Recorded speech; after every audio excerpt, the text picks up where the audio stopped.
No. Well, You just start.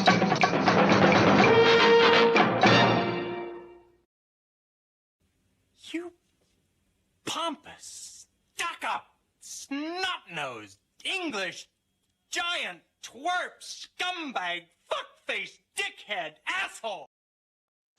Wow, for you. getting all the curse That's- words in right there at the beginning. That's for you, Mephisto. It's a good thing. YouTube have literally said we're relaxing all that shit. Just don't do it in the first 7 seconds. no. Wait a minute. They took back that rule too. There's not such a limitation anymore. I don't know what's going on YouTube. Yeah, I was told basically if you wait to cuss after the first 10 minutes, they tend to not catch it. Not anymore. Yeah, they got bots watching, man. So yeah, like the whole idea is to not have in the first, I don't know, around 30 seconds. They even say so, because if you just upload a video and you get the, okay, you want to monetize, is it safe? If you go to specifically the first bar of the curse words, which is the first step, it actually says the first 30 seconds cannot have any curse words, and it would be fine with advertisers. They just want a spacing before you go, you fuck motherfucker, fucker, you suck dick. Rah, rah, rah. Exactly. Again, the usual suspects. that limitation has been removed. What do you mean it's been removed? Yeah. Yeah, I know it's been. I just said the box used to say 30 seconds. It no longer says any seconds. Anyway, back to the usual program. Because I'm in the prime spot, I'm supposedly doing this show. The man, the myth, the legend. This is now. Sorry, my daughter was trying to get a hold of me, and I said, I reminded her, I said, every Monday morning, every Wednesday, Friday, and Saturday at 3 p.m. I do shows. I am dead to you. But she fucking calls me. She'll call me in the middle of the show, and I got to remind her. I'm like, look, baby, I hate to say this to you, but that's why they call it dope. Dope. So I see we got Gambit is here, and Snorty is here, and Genghis Khan is here. And hey, Genghis, just to let you know, once again, Don hurt his back, and so there was no show this last Monday. I'm crossing my finger. I'm going to give him a call either tonight or tomorrow and see how he's doing. Hey, Zax, we have not done a show in weeks with Don Ecker. And he's come to a point where it's like he doesn't know if he really wants to do radio shows anymore. You know, it's like, but I Mark and I keep bugging him, going, hey, come on, man, you still got something to say. You know, talk about this shit. Because these young people out there, ufologists out there, 75% of them are, I swear to God, are fucking idiots and bullshitters. They're shills that are passing along bad information from people who are out there giving disinformation. People like Jeremy Corbell and Lou Elizondo are absolutely disinformationists. Zax is here, my good buddy Kyle. Hi, Zax. What's up, Zax? Good to see you. What's good Wednesday, baby? What's good Wednesday? It's a great show, man. It is. Okay, for you.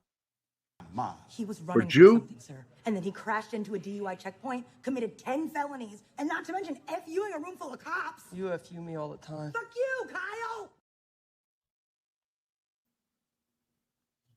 Fuck you, Kyle. We love you, man. Yeah, it's like that, Kyle. Slasher Fred is here. What's up, Slasher? So we're going to be talking about, really, it's a great 90s film.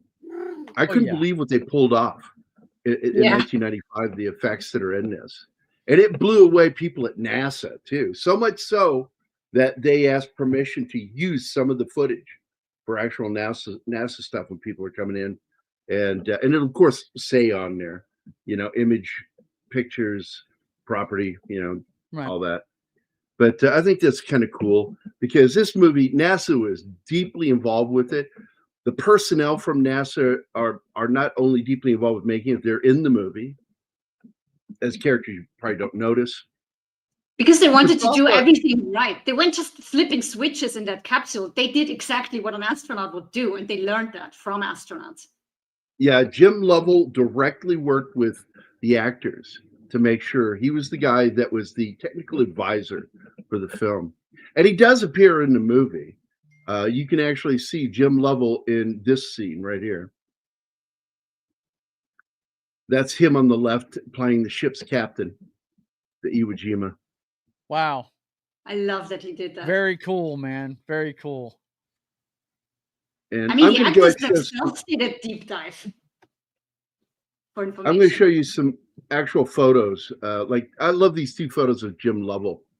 We just lost this man last week, and I really did admire and love this guy. Him and Buzz are two of my heroes. Just a smart dude. Shot of him inside the capsule. Did he ever? That buzz actually the may have tower? been in the limb. That may actually be in the limb. I'm looking at that top key button board, and that looks more like that's in the limb. What was What the was that? question, Meth? Did Buzz ever buzz the tower? I'm sure he probably did. Come on, he was a test and pilot. Of course he These guys get their nicknames for a reason, and I'm assuming it's probably what he got that for was buzzing people. This is them when they were rescued, and man, never made it to the fucking moon. They went around the moon. Yeah, They they made it slingshot to it the up, moon, but not down there. And but here's another great picture with President Nixon. Wow. Yeah, now Swigert there, and that's the official Apollo 13 emblem. I love that thing. I always thought You know what that means? You know what that means? Ex What luna means? scientia. Wisdom Oh, the from Latin. moon. Yeah, that Yeah. means wisdom from the moon, or knowledge from the moon. Much respect for your late Captain Lovell. Much less respect from Tom Hanks. It's turned out to be, but he's a good actor. I really liked him. I've worked for him. I worked directly for him. And I don't know if I told you guys, I'm sure I did, that I made a joke that got to him, to his ears. And it's really funny because I made a joke that Tom Hanks can only do two characters, Tom Hanks and Forrest Gump. Yeah. Tom Hanks is an And- idiot. Yeah. And what I was told was the joke was repeated to him and he didn't laugh, but he went, Yep. nodded to it. Yep. I really like him as an actor. And I Seen many didn't of get his movies. fired. I didn't get fired. So that's a good sign. And yeah, rest in peace, Sander. Thank you very much for Jim Lovell. Great dude. I just so thoroughly admired this guy. And he looks like just that all-American dude. Look at him. Yeah. He's got that Kevin Costner nose and smile and the down slant eyes, The Captain America look. That's him. And he was also a guy that didn't tolerate stupidity. It's not like he would get mean or anything, but he would confront it politely. I always liked that about him. Like Buzz, I still like the way Buzz handled that one fucking psycho that got in his face, telling Call him him, a coward. how do you feel lying to the American people and and carrying on a deception of landing on the moon and walking on the moon? How do you feel? And he cornered him in that hotel doorway. Finally, Buzz, fucking like 80 years old when he did that, fucking Yep. spun and knocked that guy on his fucking ass. Hit him so fucking hard. The triggering word was, "You're a coward." That was the point. That was the one. Called him a coward. That's right. You don't How call a can you man call yellow. anybody who straps a rocket to their ass going to a place with no air to breathe a coward? How can you do that? That makes no damn sense. Takes balls Fucking of idiot. steel to become an astronaut. Nobody needles. Nobody calls me coward. That's it. It's hard to imagine that long before the actual moon landing, it was thought to be just science fiction. There are movies like the 1907 short movie, A Trip to the Moon. I love that movie.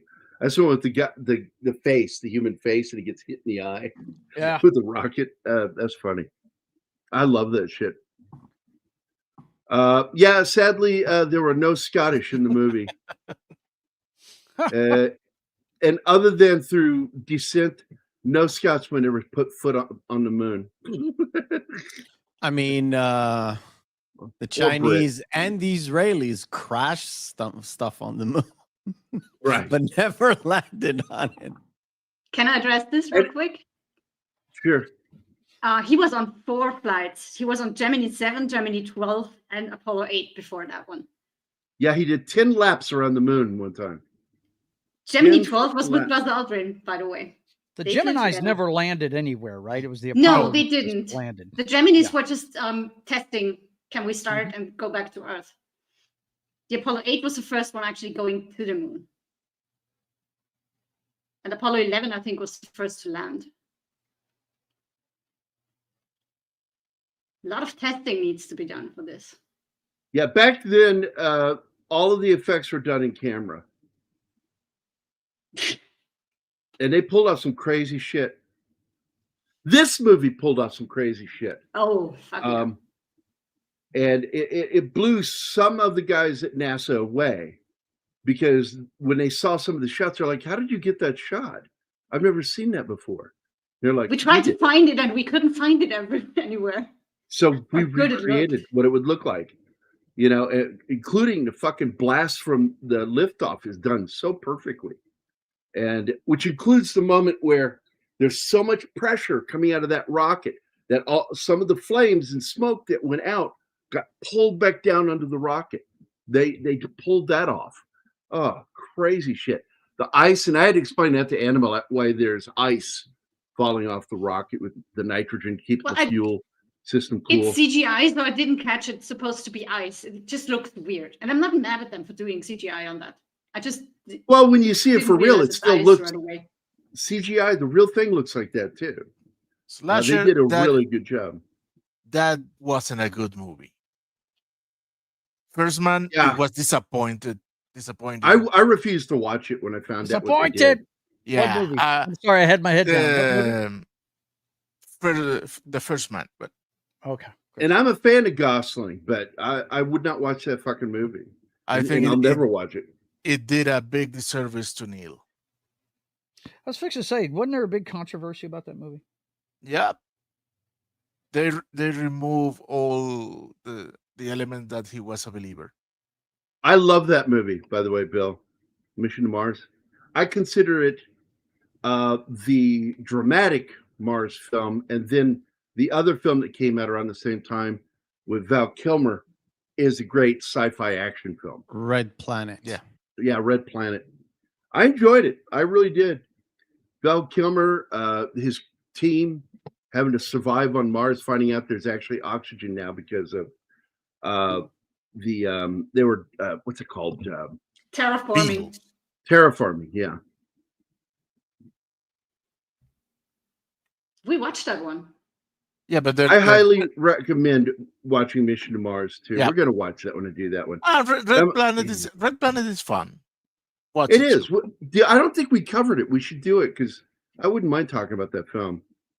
But 19th Nervous Breakdown, great song. I loved the one thing about Red Planet. Peter Gabriel and the Police were pretty much the soundtrack, and that was fucking awesome. Yeah, it was a flop, but that doesn't say that it's bad. Red Planet didn't make much money either. But I think Mission to Mars was a thoughtful. The problem with that one is the director. I despise the director. Fucking think he's like lower than fucking Parameci and shit. He's like the kind of shit you would find at the bottom of the ocean.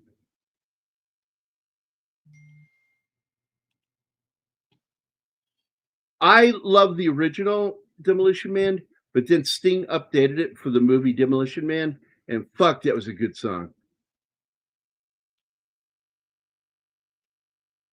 Sander, if you've never heard it, go check it out. Sting's Demolition Man for the soundtrack. Demolition Man. That's a movie we need to cover too, because I fucking love that movie. It predicted pretty much everything except for the 3 shells. Which is still a mystery. Apparently, there is a way to do it correctly, but I wouldn't know what. I have a question for you, Sander. Is your cap lock on? Because you're yelling. Yes. He's always with caps on, always. Something is screaming. I think it's an endearing quality at this point. Yeah, I don't talk to. I made a post yesterday saying the people I can't fucking become friends with, or if I'm friends with them, our friendship is in danger. 1, if you're a moon landing denier. 2, if you believe that the earth is flat. 3, if you are a climate cultist. And 4, if you believe that Zendaya was great in Dune. And I absolutely will not be friends with someone. How can she be great in anything? She plays the same person in every one of the movies she's in. She plays Zendaya. And she's Zendaya's the activist in every movie. Dude, but how about the climate change on the moon caused by the landing? Because besides all of that, the moon. And just like that, Martin was gone. Just like that. Just like that, Martin's gone. Okay. I never said the earth was flat. I said the moon was flat. I said we landed on the dish and the climate change is on the moon. I'm sorry, buddy. I just had to do that. It just seemed like a perfect thing to do to you while you're talking about that. I dodge all your criteria. Remember, yes, boys and girls. That's Danny's statement. I keep saying that. If the earth was flat, it would be empty because cats would have pushed everything over the edge. So we know it can't be flat. It's not possible because cats. Well, you're like me, Gambit. You like progressive rock. And I grew up on that stuff. The Beatles are the ones who really started with Sgt. Pepper's. And they started doing progressive stuff. And that led to, yes, Genesis and King Crimson doing the shit they did. And it's just, I love it. I used to call it when I was a kid. I didn't know what to call it other than art rock. And wasn't God responsible for Genesis? Do it. Why don't you do it? Ultimately, yes, you're absolutely correct there, Pisto. God gave us one thing. Phil Collins. Yes. And Ozzy Osbourne. And Ozzy. Yeah, I remember. I was just talking about because somebody posted something about David Lee Roth. He says, now that we're old, this is what we need to tell young people when they say, well, this is my music. And it's like, that's not music. This is music, and play like Van Halen for him. And it's funny, in high school, I swear to God, I mocked a moment like that where I said, it's going to be funny. One day we're going to be old and we're going to be talking to kids and we're going to say something like, that's not music. This is the voice I use. That's not music. You haven't heard music until you hear AC/DC. Until you hear, I just forgot the band, the punk band, the Clash. Until you hear Ozzy Osbourne singing and biting the head off a bat. That's music. That shit you're listening to is garbage. You haven't heard about the Sex Pistols. That was what I was trying to think of. Sex Pistols. Not the Clash, Sex Pistols. Did you hear that Eddie's guitar is fixing to go up on auction and it's supposed to take between $2 and $3 million? I'm not surprised. Yeah. I'm not surprised. And you watch.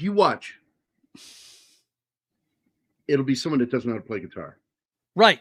It'll be some collector that will never use it. David Lee Roth? Yeah, David Lee Roth. And don't get me wrong, I enjoyed him with Van Halen. I did. And I was upset when they broke up, and then they brought in Sammy Hagar, and I wasn't happy about that at all. But then I heard his music, and I'm like, it's basically Sammy Hagar with Van Halen backing him up. Yeah, I was fixing to say they had their biggest hit with him, not David Lee Roth. Not just one. Yeah. And I got to tell you, I was one of the first ones to go, okay, I back down. This is good shit. But then that other dude from the other band, fucking no. Did you hear what Eddie's brother said, Alex, when he was in? What? They were interviewed whenever they had finished like their first year on tour with Sammy, and they were interviewing him, and they said, "What's the difference between him and David Lee Roth?" He said, "Well, I'll put it to you this way: for years we had a cavity, and now we've got a crown with a gold cap. That's what we got." There you go. That's the way he put it. Yeah. Well, David Lee Roth is kind of an asshole. Yeah. But so was Eddie. Yeah. And I think what upset me the most before he passed away was the shit that went down with the bassist. What's his name? I just forgot his name. Michael Anthony. Mm-hmm. I mean, people don't know one of the things that made the music sound so fucking great was his backing vocals. Yeah. That high-pitched voice. Mm-hmm. Fuck, he was good. And I just was like, why did you do that? Mm-hmm. It's because he was kind of an asshole, just like David Lee Roth. I mean, you had two fucking power-hungry assholes in the band. Alex was just the dude trying to get along with everybody. Yeah. Yep. So the casting in this movie is perfect. I'm just happy that we were on a road trip today. Well, coming back from a road trip today, we put on AC/DC, and both my daughter and her boyfriend were singing a lot of songs by heart, including like TNT and stuff that is the band Heart, less well known in terms of like pop culture. I'm asking the Wilson sisters Heart. No, he meant they knew the songs by heart and were See, that's why I thought he meant that. Okay, so you're talking about Van Halen. They were singing the songs by heart. Oh, as in they knew the words. I was right. To the song. Nancy Wilson. Yeah. Confusing the fuck What? out. What are you talking? What? The band Heart. No, he's not talking about the band. He's talking about AC/DC. They knew the music by heart. When he said they knew the music by heart, they know it from memory. Yeah, but the emphasis he had on the word heart. Exactly. He just confused the fuck out of us again. Really? Yes, he did. Yeah, confused the shit out of me. That is Can probably. we just start talking about this movie, please? Do we have to, Anima? Do we have to? Yes. No. Look at Meth. Look at Meth. Meth is probably right with the way he put the emphasis on heart. Well, but it did throw me. The thing is, Gary, you were the only one thrown by that. The rest of us knew what he meant. No, Joe got a little confused too. No, I the didn't. second time he said it, I was like, "Oh, this is going to be confusing." But I knew what he said. It's like, yeah. Hey, welcome to my life, Meth. Mephisto. Are you okay now? Did you survive that? That's a clone. That's a clone. You broke him. But that's awesome that your kids knew AC/DC backwards and forwards. That's awesome. Yes, that was the point. That's awesome. That is awesome, though. Because like for years I bought one album by AC/DC, and people go, "Did you buy Fly on the Wall?" I went, no. They would ask me every time they put out an album, "Do you get that one?" I went, no. I said, AC/DC put out a perfect album, perfect rock album. I consider it the best hard rock album ever put out. Is Back in Black. Not one weak song. And then everything they did after it was trying to replicate what they did on the first album. Nothing different, nothing new. It was all the same shit. And I'm like, I got everything with that first album. Don't need any more. Back in Black was still with Bon Scott. That's a great album, but I think they're better singers. Bon Scott Yeah. Bon Scott was, I think, before that. He died before that. Right. Oh yeah, Oh, way okay. before. I'm asking. I don't. Yeah, because Not there that is. fascinated with AC/DC. I just like the songs. I think somebody posted a video that said that there was a Bon Scott version of Back in Black, but I don't know if that was like a demo or if that was AI, because it was really neat hearing it because I like his voice. A lot of people don't know what's his name that took over for AC/DC. Brian Johnson. Brian Johnson didn't sing like that before he joined the band. He was in another band, and you can go back and listen to that band he was with before. Sounded completely fucking different. He had to take his vocals in a whole different direction with that. It's amazing. Yep. So, all right, from AC/DC to Apollo. Let's get back to this. There are some AC/DC songs that maybe you don't want your daughter singing along to. Yeah, Yeah. a couple I would not want. She didn't sing those songs. She sang different, She's got More- the jack. more We don't want her more singing. popular songs. Continue with the actual movie. Yep. I like how he does this thing in the movie where he puts his thumb up and blocks the moon, then looks at it, and he does it later with the Earth. It's a real cool gesture. That apparently this is something that was told to him by Jim Lovell that he would do, and they had a very close relationship. And Jim Lovell worked closely with everybody. By the way, Kathleen Quinlan, I've always liked her. She is so good playing Lovell's wife. And she should have gotten an Oscar for this role. Destination Moon, that's another one. I will tell you another film that's a lot like this that I think was inspired by this. Came out in '69 with Gene Hackman, James Franciscus, and it was called Marooned. I think Gregory Peck and David Jansen are in it too.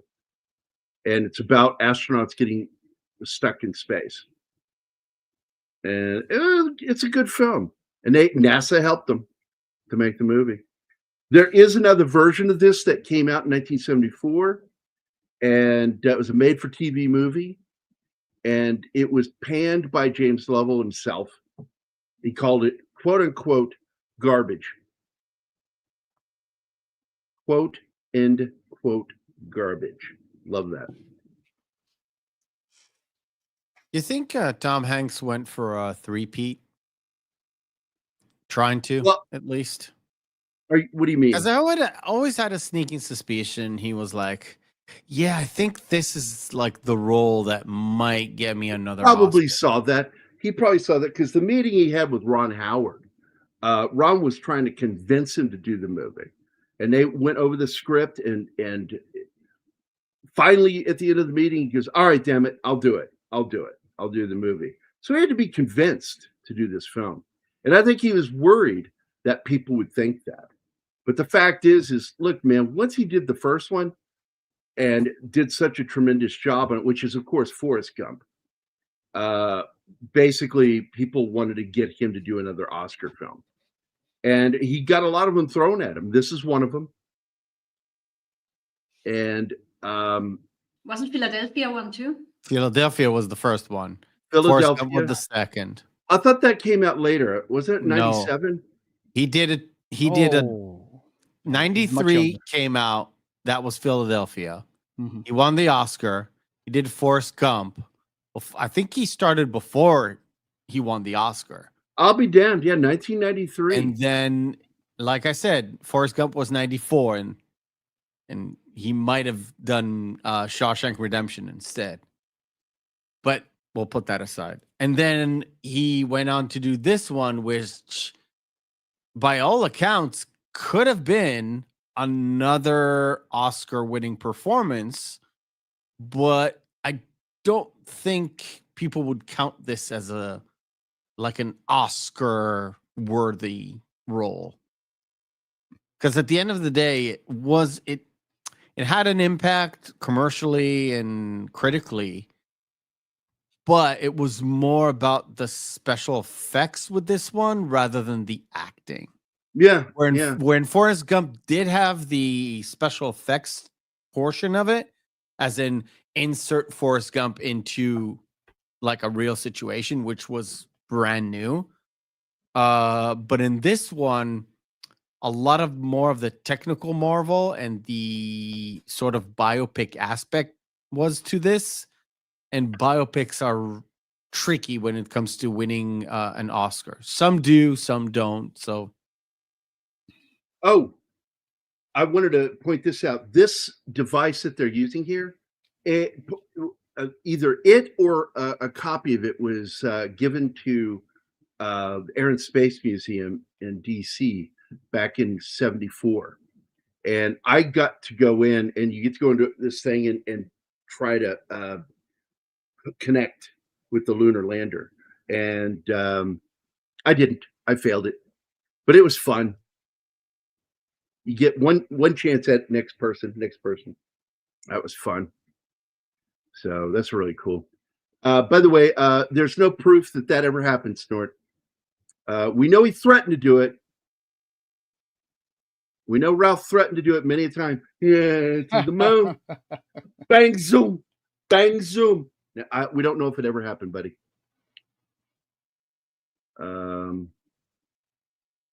What's this? Geordie Shore was the UK equivalent of Jersey Shore. I've heard of it. Yeah, Alpha.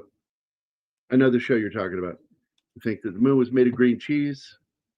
Well, it led to one of the funniest things I ever heard was Will Ferrell doing Harry Carey, talking science to a scientist played by Jeff Goldblum. He says, "Hi, if the moon was made of green cheese, would you eat it?" He's playing an astrophysicist. He goes, it's a simple question. It's not rocket science. Simple yes or no. I mean, Bill Nye's been playing a scientist forever. So, yeah, barely a fucking engineer. Yeah, Marooned is what I was talking about. It's a good film. We should cover it. I think it's a worthy film. Gene Hackman's in it, man. Come on, he's one of the astronauts. I forget who the third one is. It's him and James Franciscus are two of the astronauts trapped up in space. You can say remember what's if they happening die. right here. It's foreshadowing because they decide, the backup crew has to wait. We need to do this one more time, and then everything goes wrong, and they die.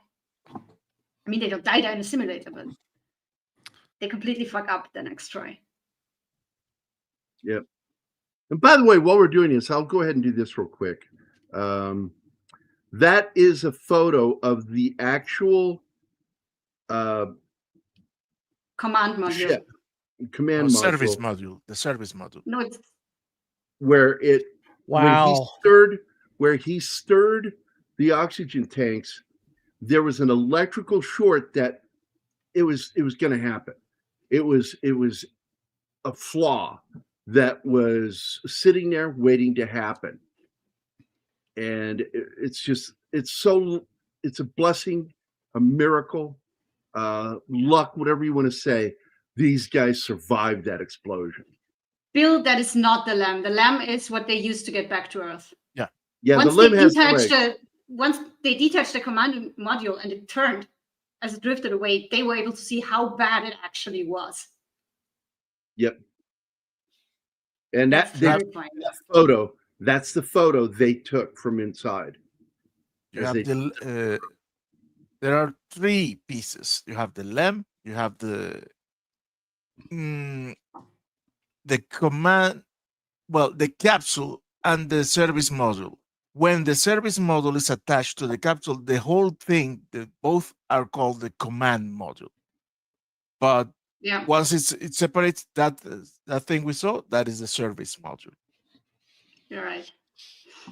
That's why you have three people on this, because the Gemini flew with the command pilot and the pilot. And for this, because they have the LEM too, they need a CMP, command module pilot, and a LEM pilot.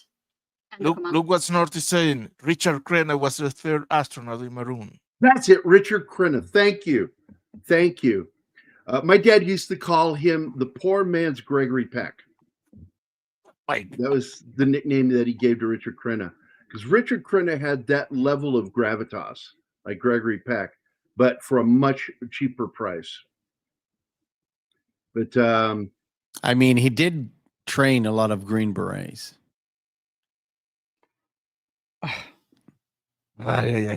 Joe got it too. no, I got it.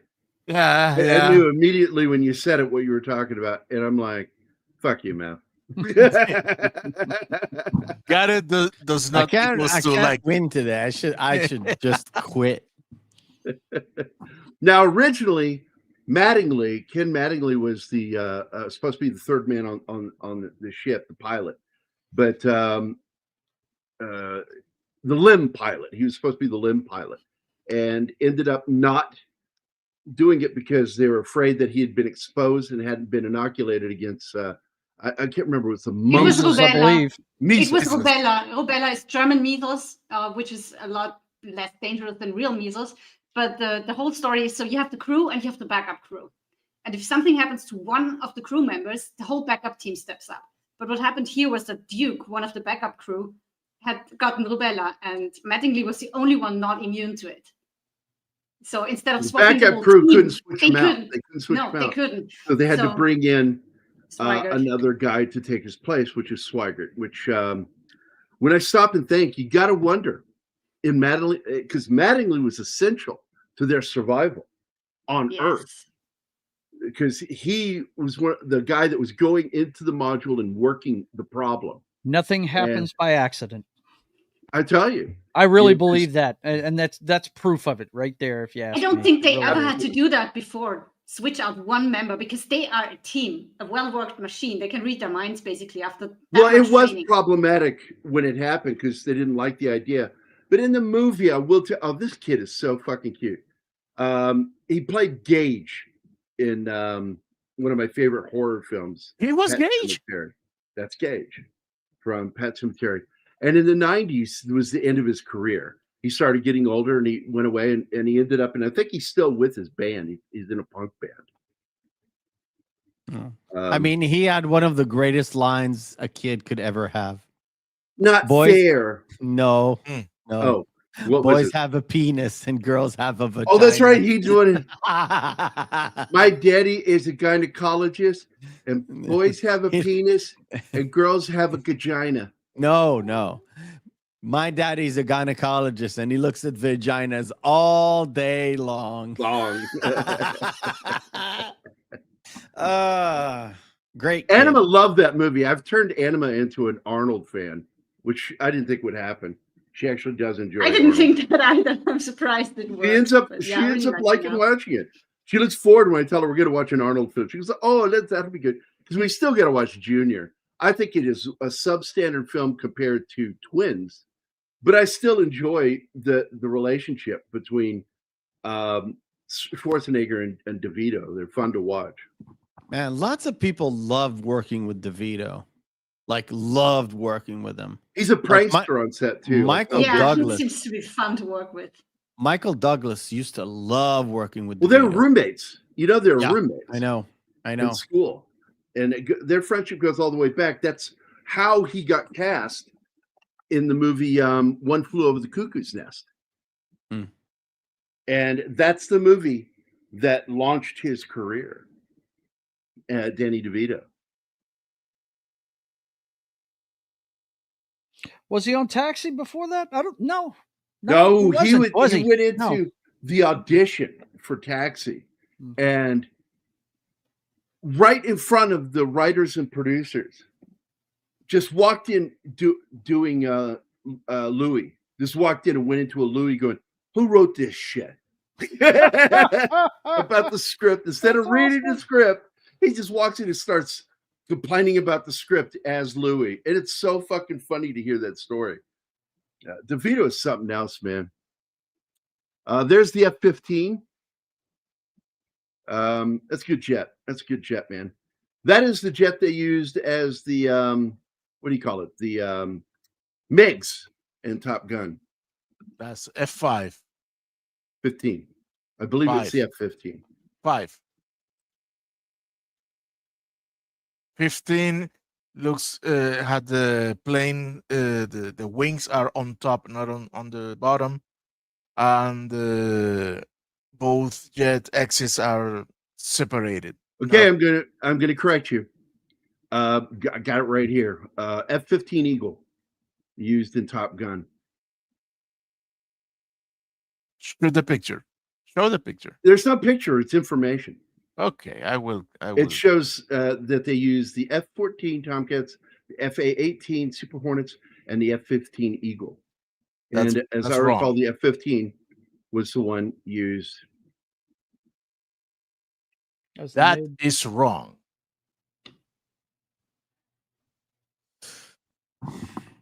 So let's see. We'll just do F5. You're both arguing about two different things, by the way. That have nothing to do with this movie. Yeah. You're correct, though.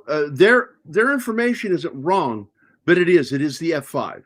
Which the first thing I said was F5? F5 or No, No, 15. you You said said F-15. I said F- both. I said F5 F-15 first. F-15, We have it recorded. We can go back and you can listen. I said F-15 F5 was first. in Top Gun, but it was the F-5 in the background Yeah, because that's what it couldn't be an F-15 because you just went out of the Vietnam War with the F-4 Phantom. So Yep. the next iteration is the F-5. It couldn't be an F-15 in 1960 whatever. Yeah, I Yeah. know. I'm saying it was F5. There's Nope. no argument now. No, no argument. You said It's the F5. 15. No, God no damn argument. it. Stop it. We will go back. The first thing that came out of my mouth was F5. I said it just like that. F5, F-15. Oh. Guys, just drop it, I'm drawing. please. Oh. I'll go back and clip it for you. And I did say it. I'm drawing. I'm not arguing.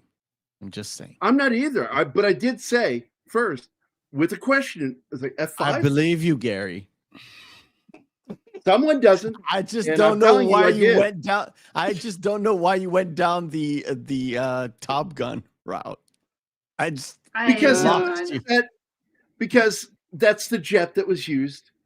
The As one a that was in MiG. the background was the The one F- used as the MiG. That's exactly how I went down that Yeah. route. That's exactly what you said. Yep. I just don't know why you went there. That's all. Well, because somebody argued with me, and I was like, "Well, wait, let's just check," and Wait. extended it to a minute. That It's somebody 80 is- DC at the match, you know that. That somebody is me. Use my name. And what? No, I'm not going to do that because I'm not going to throw you under the bus. Not Can used you to be I'll please here. just push knock it you. off, guys? I will push Please. you under a bus, but I'm not going to throw you. All righty then. Oh my God. Fuck you, Alpha. We're done with it. Fuck off. You too, Sanders. Shut the hell up. We figured it out. Fuck you. Yes, Bill Barkley. Starscream is an F-15. No, he's an F-14. Why? And I'm No. serious, man. Why did I ever stop sniffing glue? I need to go huff some paint so I can deal with this shit. I love you guys. No, you need Oh. you need to go full Belushi. Full Blutarski? Yes. 0 point. Everybody do the Bluto. Come on, baby, dance Anima's with me. completely lost. It's like, Baby, why if aren't you we talking do- about I just Apollo? want to talk about this movie. Yeah, should- You that's will all I get want an to A in bottom. I- You you should know be what? used to You know this what? right now.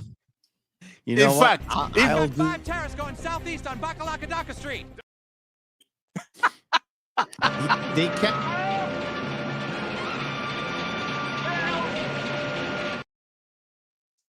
Dude, What? you're Why gonna is he? cause me nightmares. Why is he humping that machine? It's in the movie. I don't know. I It know. makes no sense. None of the shit that happened. This shot is one of my favorites too. That's a composite shot, and it's beautiful, man. It's beautiful, man. It's beautiful. And I like this scene too because they can't get close to their family. There's a little fucking gutter between them, a deep gutter, and they're not allowed to get anywhere near their family. This is their buys to them before they go up there and strap themselves on top of a fucking rocket and get shot into space, not knowing if they'll come back.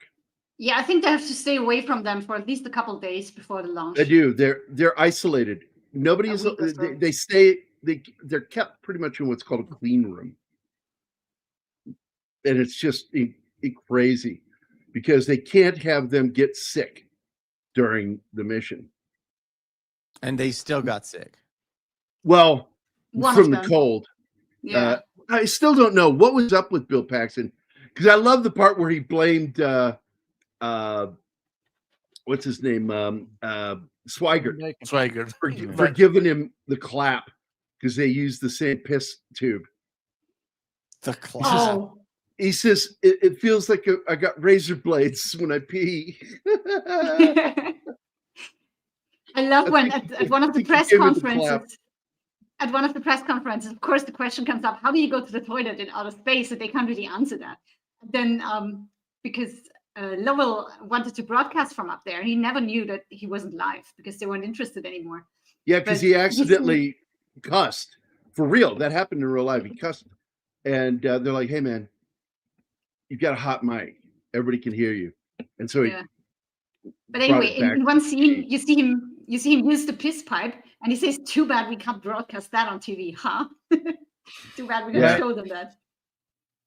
They're having Oh, fun this with is that. the other thing that happened. It really did happen. Her fucking ring went down the drain. Yeah. Now, I will tell you What this. didn't happen was The launch of this ship was April 11th, 1969 at 1 o'clock in the afternoon, 13 minutes after the hour. So it's the 13th hour, 13th minute when they launched on purpose. It was done on purpose. It didn't just accidentally happen. But when shit went wrong, it was on the 13th. They'd been in space for 56 hours when this shit went down.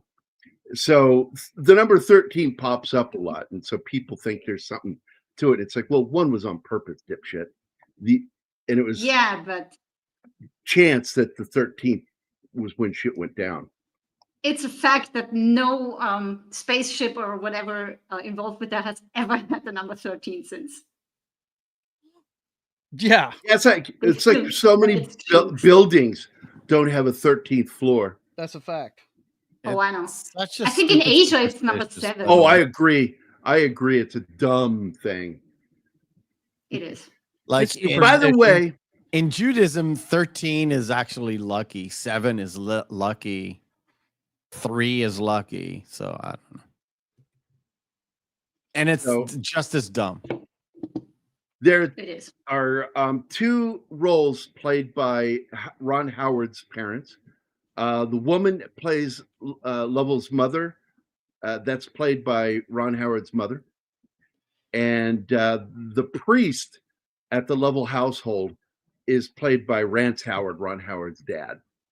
Not to mention, one of the people that is there at Mission Control is played by his brother.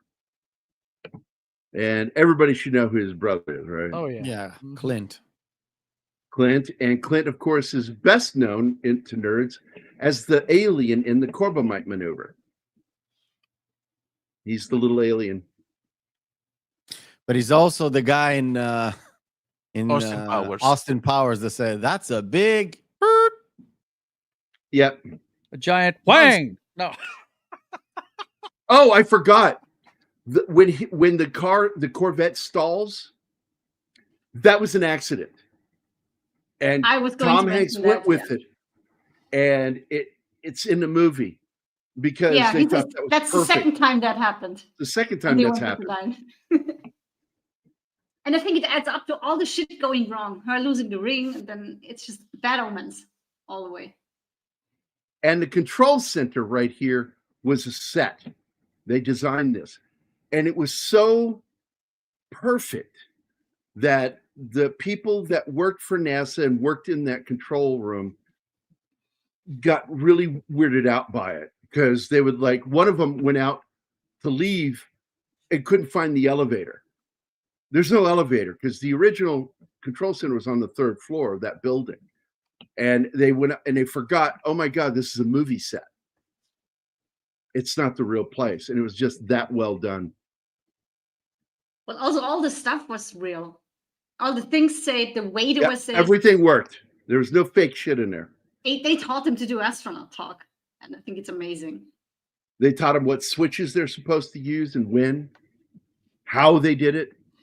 Yeah, I stated that a little earlier. They weren't just flipping switches. They did exactly what astronauts would have done in that capsule and in their positions. Every single move in the film is absolutely spot on realistic. My cousin worked for NASA on the Apollo and shuttle programs.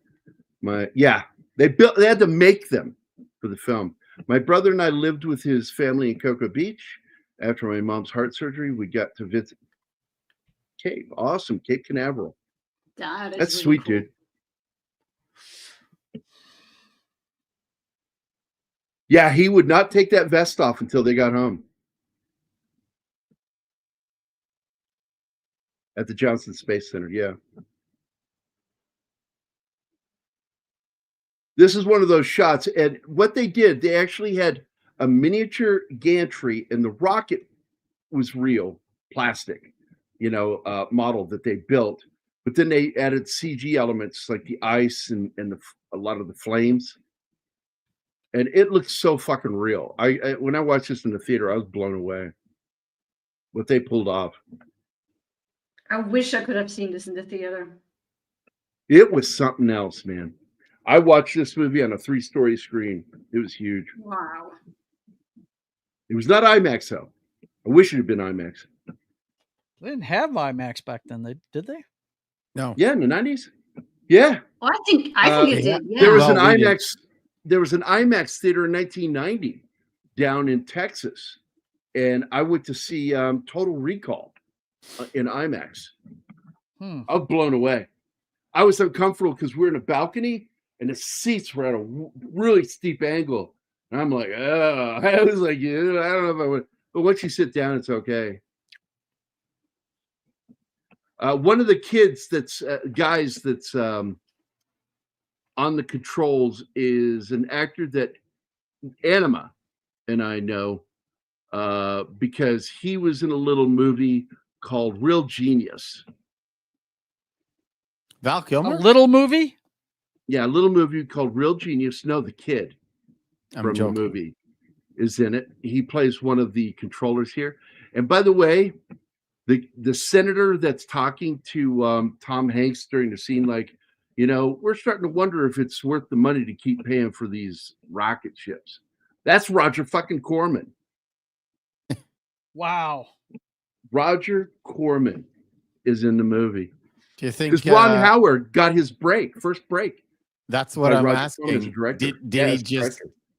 He was a Corman guy, so yeah. James Cameron, all those guys, man, worked with fucking so many directors. Francis Ford Coppola, they worked with fucking Roger Corman. They taught him the business. Hollywood needs a place with a kind of guy like Corman who just says, well, just take a camera and write a story and go film it and come back to me and make it cost less than $1,000. And you could do that today because you generally could I thought that's what A24 was. They wish. They wish. Because you can do stuff now like on an iPhone and make it work and just have a Steadicam gimbal and all that stuff. And I've talked to Christopher Moonlight Productions about this. Yeah, they look back. If you remember, Gary will back me up on this, I'm sure. Back in the day, around the time this movie was made, was when it was starting to get phased out. Most of these theaters had a minor league name that they would just, okay, go ahead and go make your movie. A lot of them. I do not back you up on this. Okay. Yeah. I do. I'm trying to remember what some of them were. Some of the theaters? Well, I know Disney had Touchtone, right? They had Touchtone Pictures, right? And it was stuff like that. They had these minor league studios under the umbrella of the big ones like Universal and Paramount that made ones. Fox had one of my favorites. They called it Fox Searchlight. Yeah, I like Fox Searchlight was one of those. Go make your movie. Here's the money. We'll greenlight it. Go make it. Super Troopers. Yeah. Mm-hmm. Yep. I mean, fucking and love some of those movies had like made money. Mm-hmm. Yeah. Like, And that's what I'm saying, Mephisto. You're absolutely right. They need to bring that back. They had that back in the day, and they don't have that now. No, I mean, go even like a tier even below that, because Corman was like, "Here's $50,000, go make a movie," and it wasn't necessarily, "Oh, go make a movie to make it like look good, and we'll put it up." Right. Just go make a movie, and what you do with that is you have a bunch of young people who want to make films, whether it's cameraman, editor, whatever, and you hone your skills by, by not having the tools.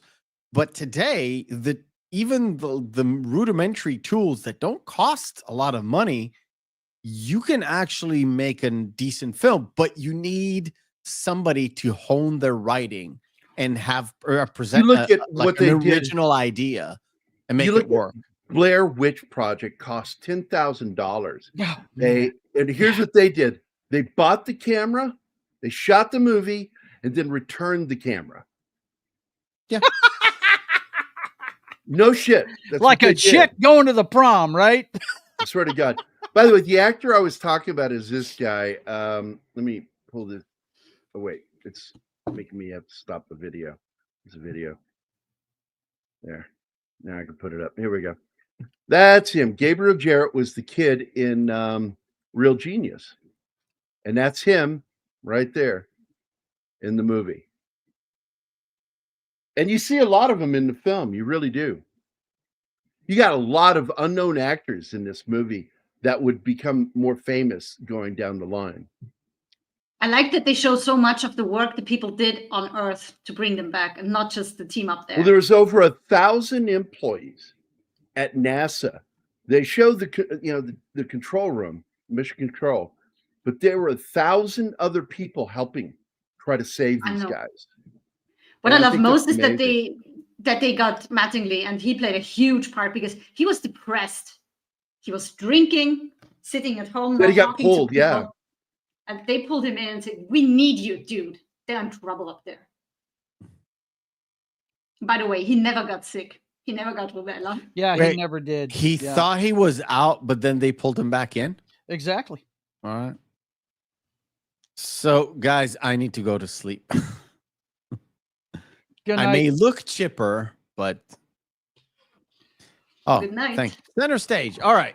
Before I go, I will probably be here on Friday, so whatever. This week on the Real McCoy podcast, we are covering Spider-Man 2 because remember, guys, 2s might be better than 1s, just sometimes, not all the time.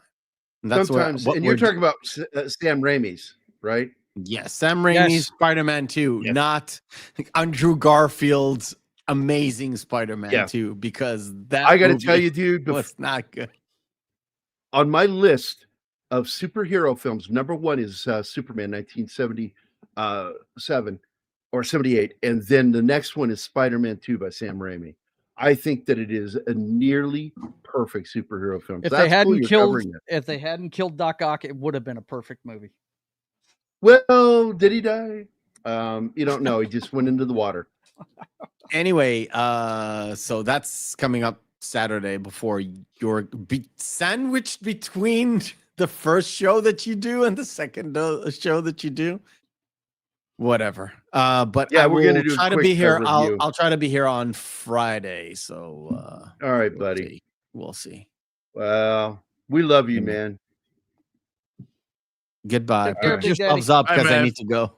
All right, night. everybody. I'm sure they're going to start saying good night to you over there in the chat after you It's- leave. I John love Boy. I love all of them. They do show support when I go live, and then an hour in they just run to you guys. But it's okay. It's fine. It's all good. I get it. I'm not as It's so handsome as funny. Garrett. You not could as start an handsome as hour you earlier, are. Mephisto, you know? You are one of the most loved parts of doing our channel, and it's why thank I've often thought of adding you to the thumbnail because people love you so much. And I told you it's fine. I don't need to. Plus, if I'm on the thumbnail, I just take all the space. Then you're obligated. You're obligated. You don't Yeah, I'm want to obligated to show, and sometimes I can't really show because of reasons. Like I got you. Like Fridays has been very difficult for me. Well, we're very grateful when you do show up. That's all I got to say. I love being here, so it's fun, man. It's Yeah. it's talking about movies. What could be more fun than this? Like movies and beyond. And Right. we talk like today. We talked about music too. Nerds are nerds, man. We don't just love one thing. We love a lot of different things. Yeah, But anyway, buddy, get the hell out of here. Get some rest. We love you, man. love you guys too. See Everybody, ya. tell them good night. All right, Good buddy. night, See you John Boy. later. Good night. Bye. What's this? 2001: Space Odyssey became a game changer for future space films. It really hurt science fiction movies too. That's a fact. There are movies that should have done well that just tanked because 2001 kind of ruined science fiction in movies for a little period. Let's have something else. YouTube doesn't suggest Gary's channel anymore. That's interesting. I wonder sucks. It why. does to me. It does to me when I type in the movie and making off, or just the title of the movie that we're about to talk about. Our upcoming show always comes up on the first page. Well, what I have found awesome one, because I follow a lot of my friends on the other streams, okay? And I have to actively go there on a regular basis to keep them showing up in my feed. But I still get the updates. Are you saying you don't get the updates in the drop-down menu for new stuff? Because that could be you've been removed if you've been subbing to us. So check. Because that happened if you're to not Penny getting and it a in few the other people. notifications, you need to check that, no doubt. Yeah, Penny was the first one to let us know that that's been happening. By the way, What I I've been doing love lately, but I have gotten like 30 new subs in the last 2.5 weeks, and I have never gained subs that quick. what's Yeah. crazy for me is I get a lot. I've gotten crazy amount of people following me over on Twitter, and some of them I just assume were bots. But I'm at there's Clint Howard. That's Ron Howard's brother, right Yeah. there. He's great. I know that voice. Yeah, that's that shithead over there with Anima, fucking like pay attention to me. No, that's not what she's doing. She's curled up on the desk behind my mic, and I just reached over to pet her, and she always makes this little noise when I touch her, unless she's deeply asleep. But I could tell she's not. So it's your fault. What? For loving on my cat?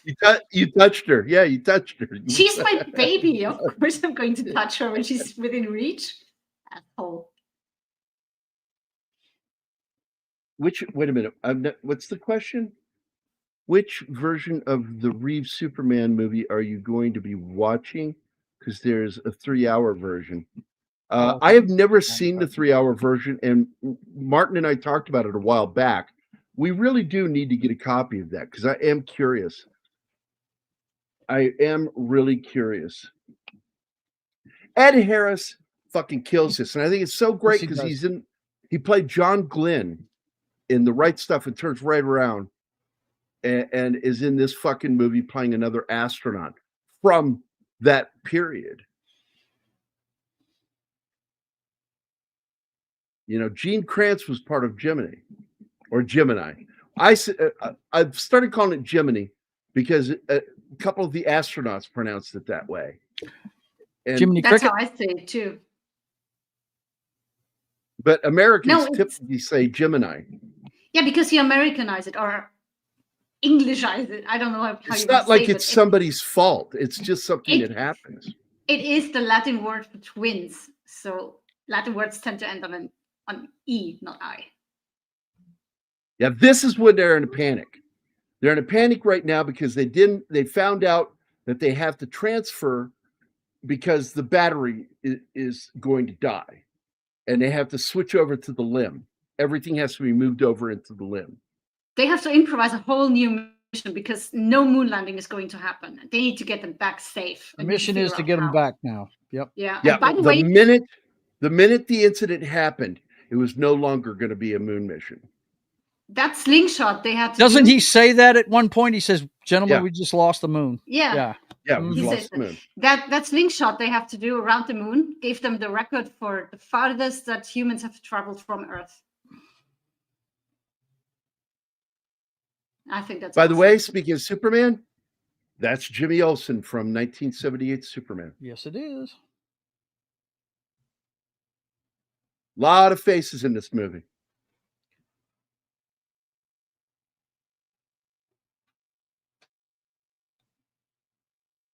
Yep. You leaving? No, I'm looking at Alpha. What he just said. I'm sorry. That was Royal Fox sticking her head in here and telling me she was leaving. Sorry. How's she doing? She's doing great, Tell man. her we She's say going to hi. meet. She's going to meet a sponsee. Yeah, tell her hi for both of us, would you? I definitely will, buddy. Not from Martin. Martin said hi to her on Monday. He faked it. He doesn't care. No, he didn't. He was actually live on camera. He didn't even have an avatar. She brought me a beer during my So, video games, cocktails, and fails show. Gary, sometimes I believe wholeheartedly that you work for my ex-wife. Oh God! I mean, I know he's bad, Martin, but he's not that bad. Come on. I was just telling my foot nurse, the lady who takes care of the shit going on with my feet. I said, yeah. I said, basically, because she asked about the podcast. She goes, what do you do? I said, basically, I'm just a jerk. That's it. I play a character and he's a jerk. I'm just a jerk to everybody I care about. Especially An old to me. curmudgeon. But he has a good time doing it. But I told her, I said, I'm only mean to people I like and care about. Yeah. Oh, dude, guys, the other day we are having one of our fake arguments where we fake fight, and all of a sudden StreamYard decides to kick me. I broke down laughing because I'm like, yeah, now he thinks I rage quit. I thought she did it as a joke. I thought she left as a joke, and I was like, wait, where the fuck is she coming back? It cracked both. So It took me 10 minutes. And immediately to she get that. messages me. Yeah, she messages me in the private chat over on Messenger. I sent him a screenshot. I can't. Then I went, what did I say to you? I wrote, right. And then I sent you the screenshot showing that I can't connect. It was funny as fuck. And I was just pretending an elaborate way to fake getting mad and leaving. But you're teasing me about food, and it's fucked. Well, shoot. Anyway, that was funny. Maybe it's in here.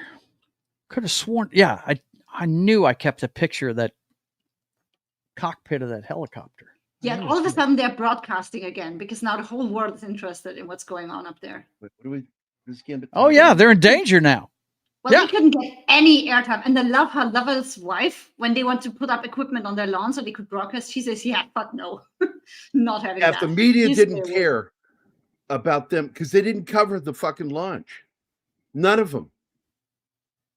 And they didn't cover what Lovell was broadcasting from up there, just to share with people how it's like in Yeah, the if they don't care interested. enough to have broadcast before this, then they don't get to come in here after, and they can ask if they got a problem with that. They can talk to my husband when he gets home.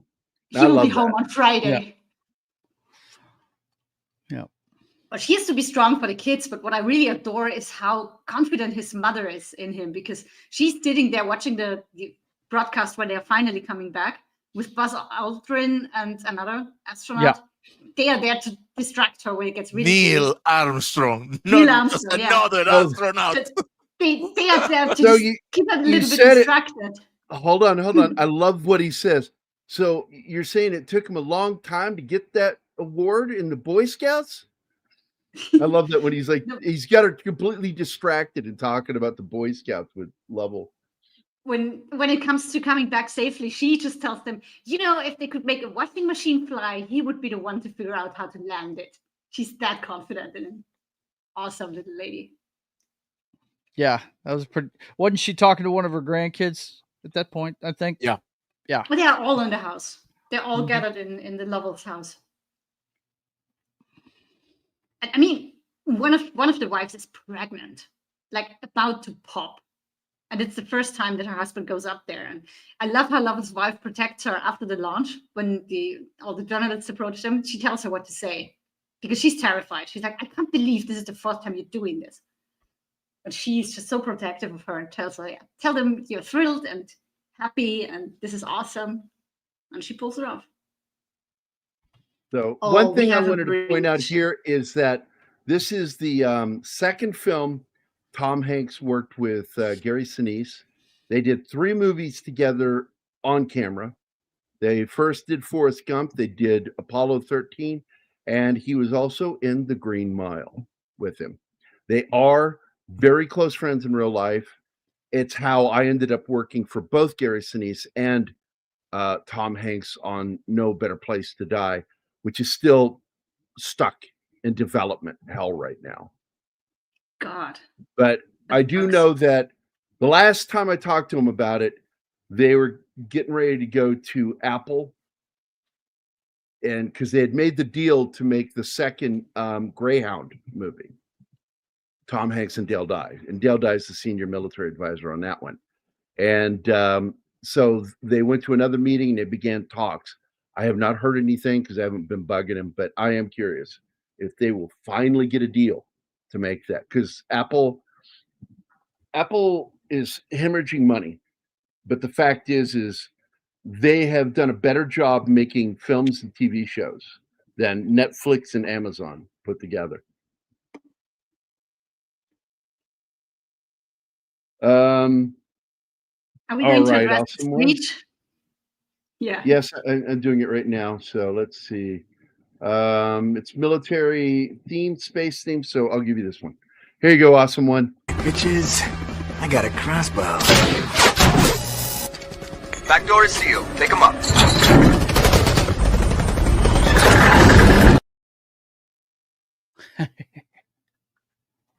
Nice one.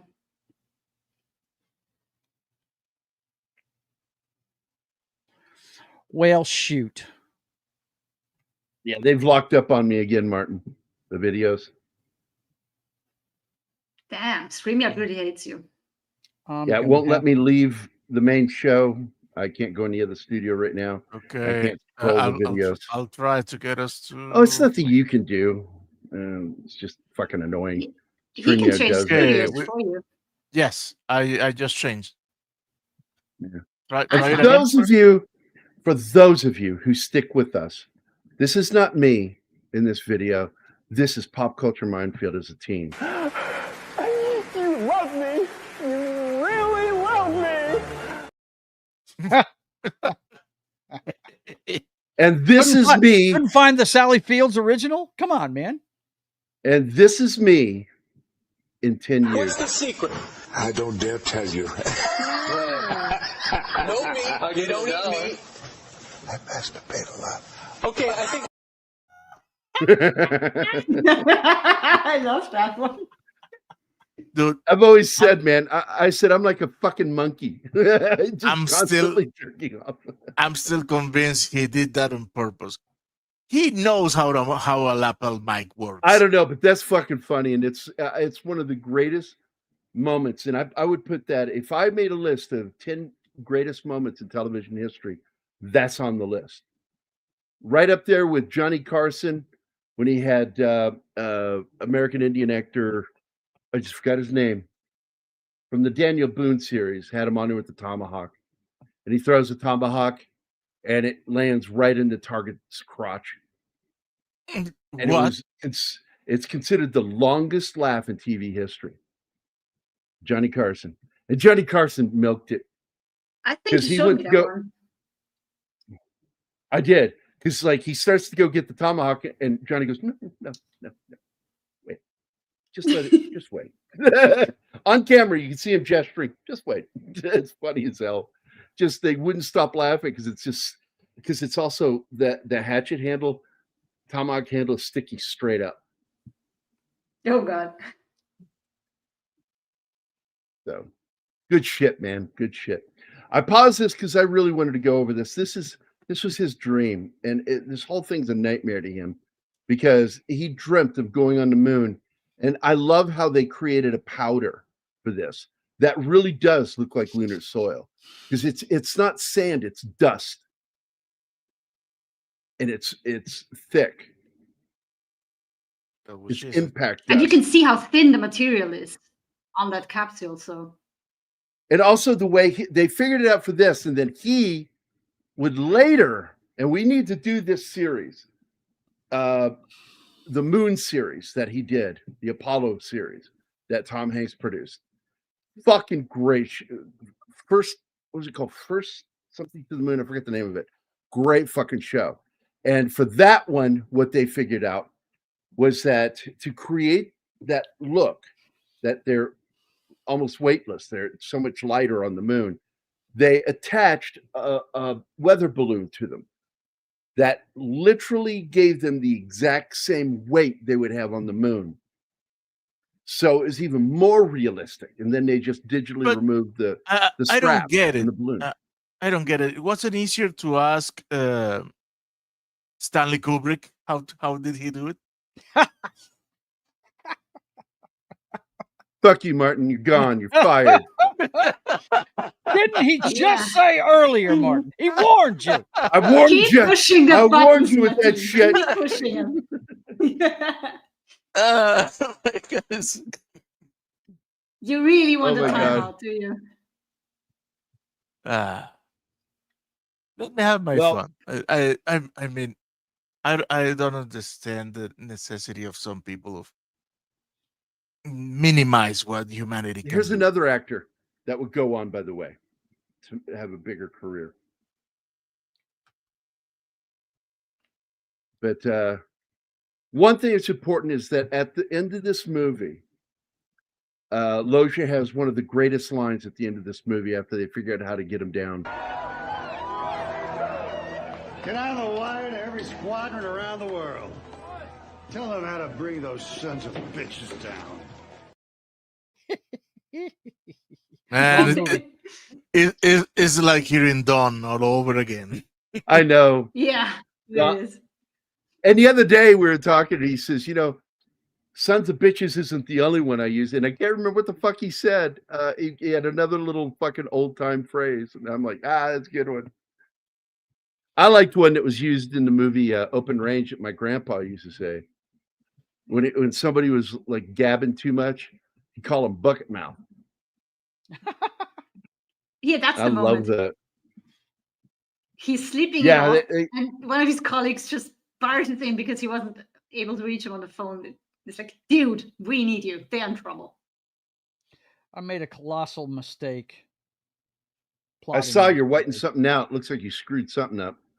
Yeah, but I copy and pasted the details I did on the pilot. It's just I drew the cockpit like it was a Huey with the pilots side by side, and a Hind. They're sitting on top of each other. I screwed it up, so now I've got to. I went ahead and captured all that work I did at the beginning of the stream, and then I'm gonna paste it in here as one pilot. You know what I'm talking about? How the Hind helicopter has them stacked on top of each other. I forgot about that when I drew the panel. Gary, Bill has sent you something on your email. All right, Bill, I'm going to go check real quick. Hold on. Hopefully it won't fuck up the camera. So now they have to figure out how to use the service module, like everything that's still working or that they can still get out of there, and to make the LEM work for 3 people because it's designed for 2 people. And that's why Swigert hits his head in at one point, because the thing is small and he is the command module pilot. He has never been in the LEM. And now they're all stuck And in on there. top of that, the fuck up they made is Hayes did the math and only did the math for 2 people. Yep, but they find that out pretty quickly. And Swigert gets like a little irritated. But I got to tell you, in real life, there was no arguing. They were completely professional, calm, collected, talking to each other, and just being professional. Okay. And Tom Hanks is the first one that admitted, and Kevin Bacon said it too, that Yeah, we had people arguing, fighting, and that never happened. It never happened. That was purely for dramatic For purposes. drama, yeah. To I'm not give you mad at the them, idea, though. to give you, the audience, an idea of the gravity of what was happening. That's why that's there. It's not there just to be dramatic. It's there to give you the gravity. And it the makes audience sense. the gravity. Because I really hate when it's just added for dramatic reasons to blow things out of proportion or whatever. I hate artificial drama, but that one was okay.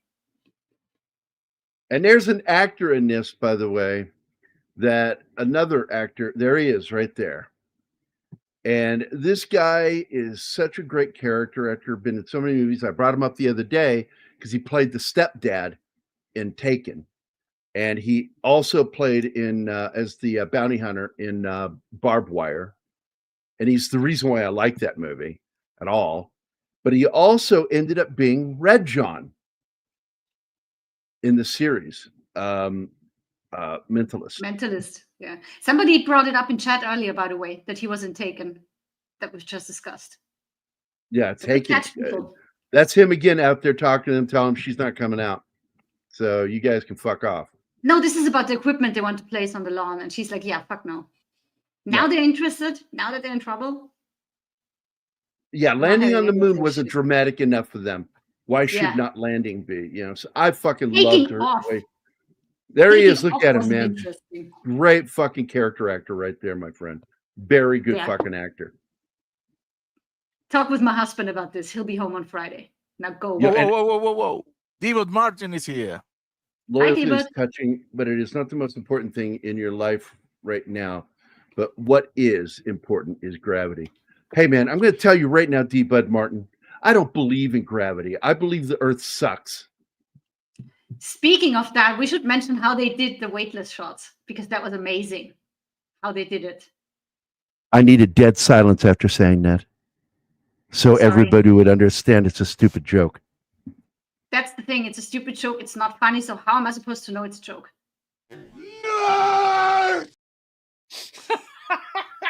And I really want to get into the Pudding. No, thank you, sir. I do these to annoy her. and it And you works. succeed. Yeah, fuck off. Oh my God, I love her so much, and she knows it. The only reason I do things like this is because of how much I love her. It's ridiculous. Oh my God. I can hardly wait till she's here so she can hit me. That's just so funny when she smacks the shit out of me. It's like a child hitting you. It's not like gonna like really hurt, but it's funny. I believe in Anima, fun violence. Anima, you shouldn't hit Gary. Use a taser. It's elder abuse. Stop it. I've been tased before. I don't like it. I don't like it. See, use a taser. What does baby Gary do? What the fuck? A few biopic movies are vulnerable to dramatic purposes. And a lot of times biopics, create that drama that just to, help the audience understand the gravity of situations, that maybe those people didn't really do that. All those guys on Toxic Tuesday are jealous of Anima. Where's our love, Gary? I love them. I love Toxic Tuesday, man. I miss being on there. Remember Sully when I said I'd kill you? Yeah, like Commando. Also, this is really good because they discover, well, we need a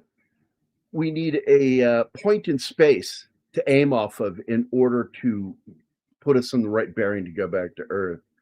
And there it is. That's the answer, is Earth. They use the Earth as that point to guide them. That's funny. But then the guy on the news it picks up a piece of paper. He says, this is how accurate you have to be. It's as thin as paper. That's how thin that window is. Yeah, in relativity to a basketball, those are several kilometers. So it's just interesting how they winged it. the odds of them coming back safely were like almost non-existent. 10%. Yeah, it was 10% chance of them Yeah. making it back. That meant 90% chance of dying. And Well, fuck, man. Still better odds than navigating an asteroid fields, according to C-3PO. I remember Sully landed a plane in New York in the harbor. Sully. Yeah. Yeah.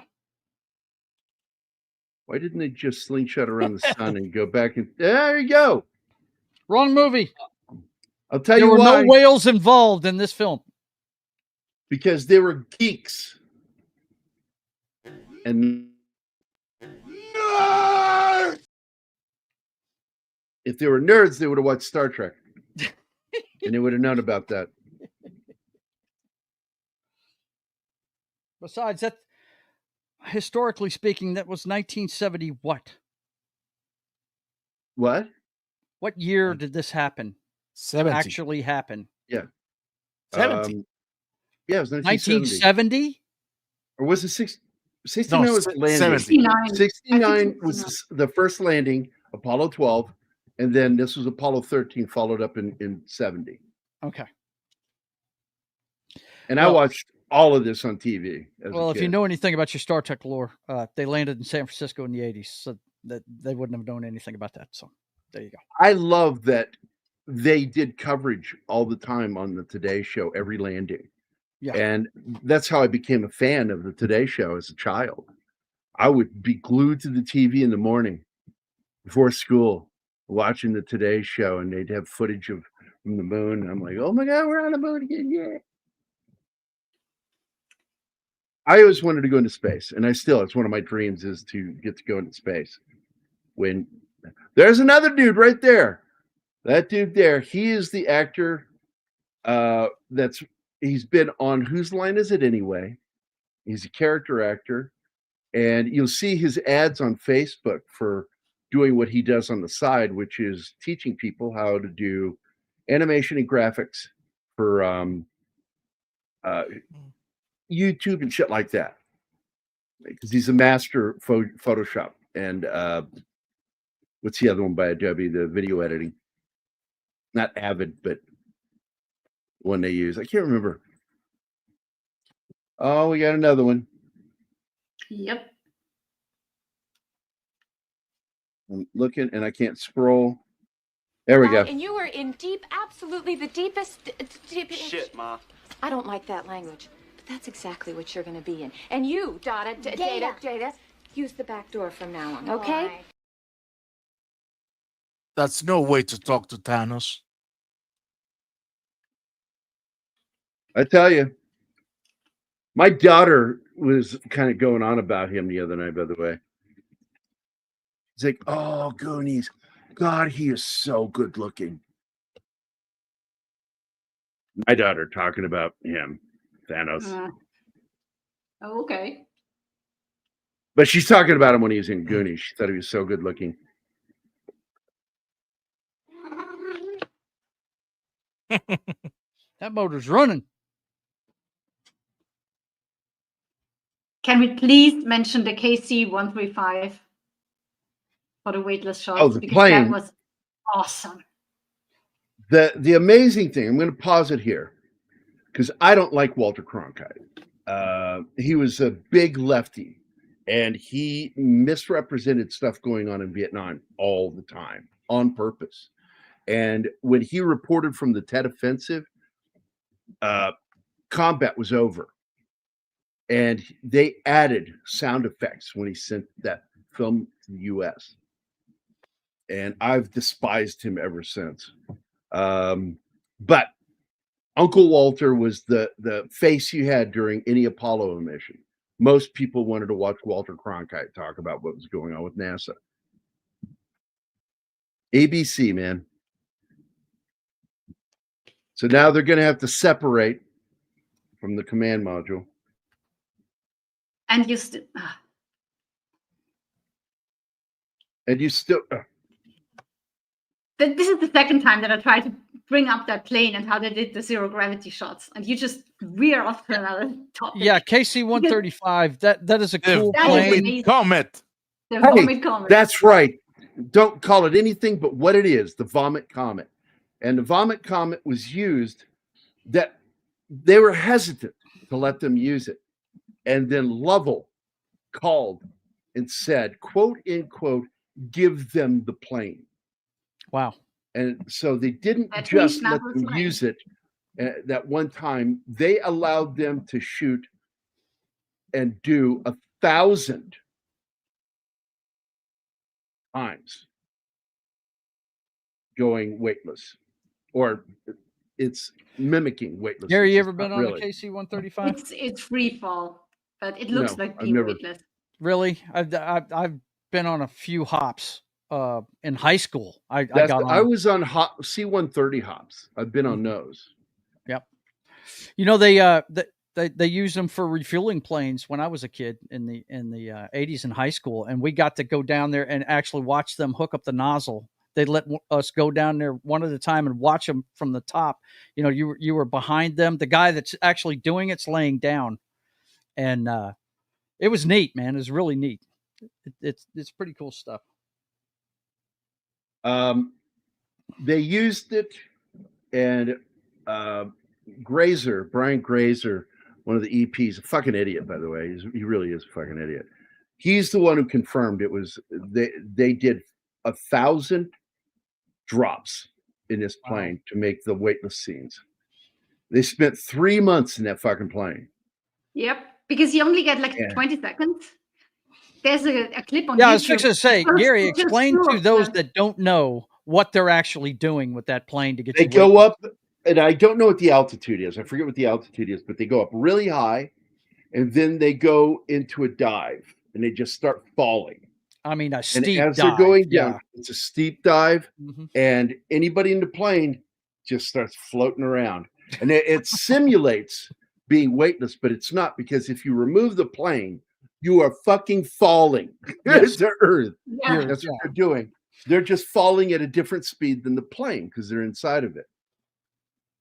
The term you're And- referring to is microgravity, is what it simulates, because you in free fall are physically, by all effects, you are weightless. You have mass, but no weight. Yep. And they built that whole set in there. The tube where they're going through and the capsule. Holy shit. There's a lot NASA of space allowed in them there. to do that. Yeah. They built the entire set inside that thing to do all the drop scenes. So they I could mean, be the thing's weightless. empty. The thing has a couple of seats, but the rest is empty, so people don't get hurt when they drop after the zero gravity thing Now, ends. they also did something else that got changed later. They show a scene where he's drinking Tang. Yeah. And you see the globs coming out. You can't do that anymore. That stopped in the 70s because they realized that liquid can get into your electronics. Yeah, I was thinking the same when I was seeing it. Why? That is too much of a risk. Because it is. Because you see droplets. He didn't catch all the droplets. I'm like, where are they going?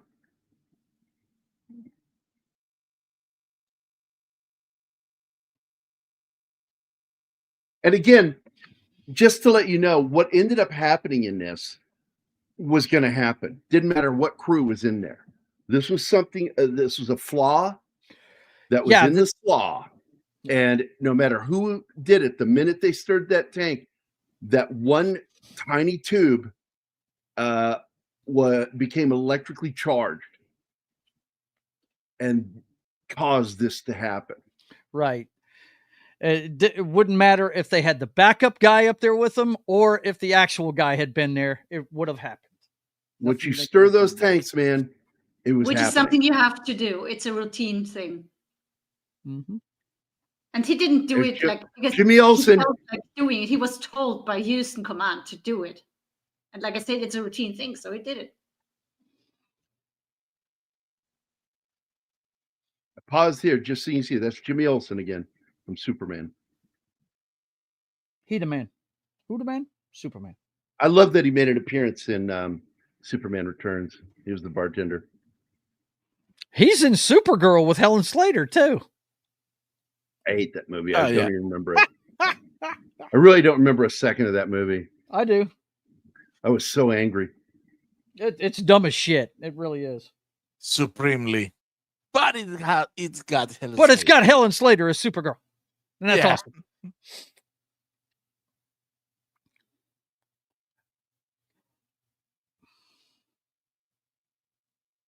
This is when they figure out, no, the numbers are off because you calculated with standard 2 people. There's 3 of them in there. No. This is the what was it there? Oh yes, think the CO2. Yes. Yeah. Oh man. That frozen hot dog. Oh, that is not Oh, gonna God. be fun to chew on. Well, they can't heat up their food. They don't have enough water. They have to collect their pee. It Yeah, all the hot sucks. dogs were frozen like a rock. Yes. And that's true. Everything got frozen. They had to shut down everything that wasn't like really, really. Yeah, in the necessary. last minutes, they had to figure out how to get them 4 amps. They need 4 amps to make it. What are we going to do that? And they ended up figuring out the battery from something else to get it.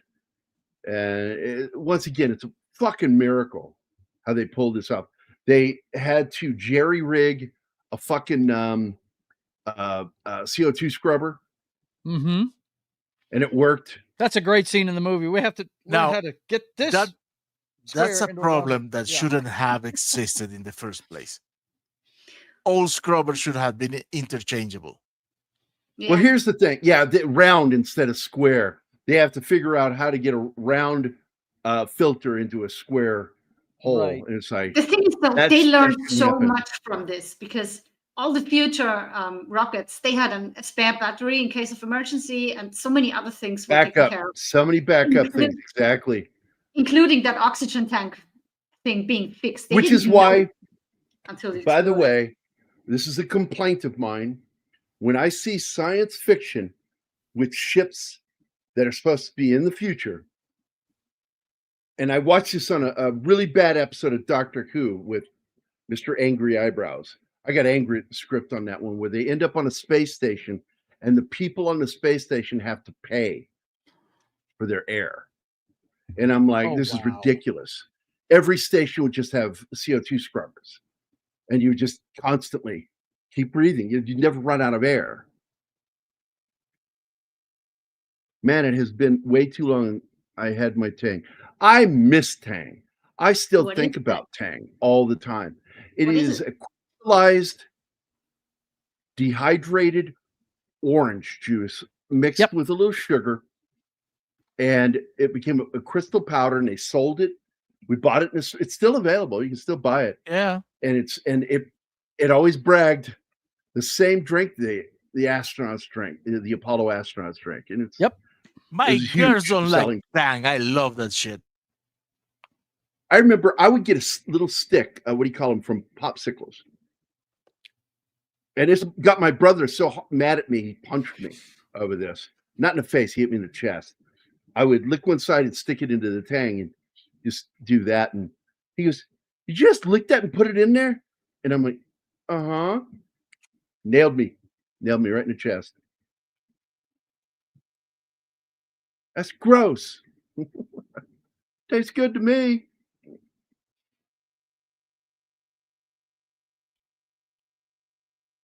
Yeah, And see, by I the had way, to- I want to point out that Ron Howard was right there with him in that vomit comet. Yeah, see, I had to take him and put him in a single, sitting position instead of having 2 guys next to each other. That is, it looks like the T'Pring 2 helmet. I just Googled Oh. a helicopter helmet and got one. I Put think it on that's the T'Pring 2. Look it up. Okay. Look at this. It's based on the HGU 55. This thing says it's a Pilot Gentex SPH-4 helmet. U.S. Vietnam War helmet. All they do is they just keep modifying because it's a great fucking helmet. Yeah. All these things look the same. It's just different colors. D-Bud met Gene Kranz. That's fucking cool, dude. Did you do coke off his dick? Oh my God! And Penny's here, Hi, Penny. just in time to hear you say that. Yeah, Wow. Yeah. She showed up just in Yes. time for me to make a sick joke. The Bible scholar of the bunch is here, just in time. But in all seriousness, D-Bud, did you get to talk to him? What was it like? Oh, That was just for you, Martin. I love her purring. I love her little noises. It's all right. She's so cute.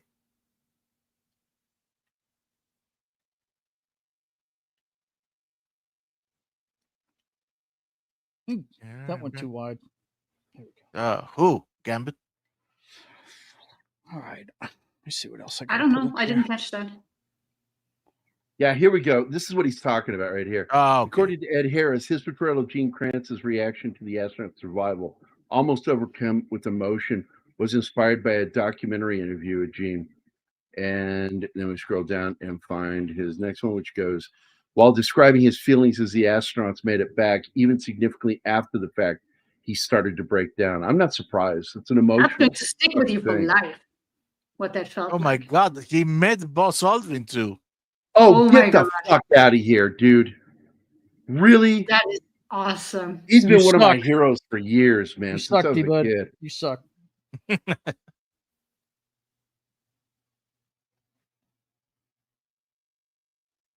Potassium to the tank powder.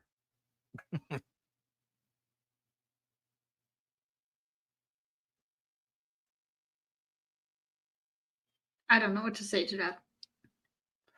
Me neither.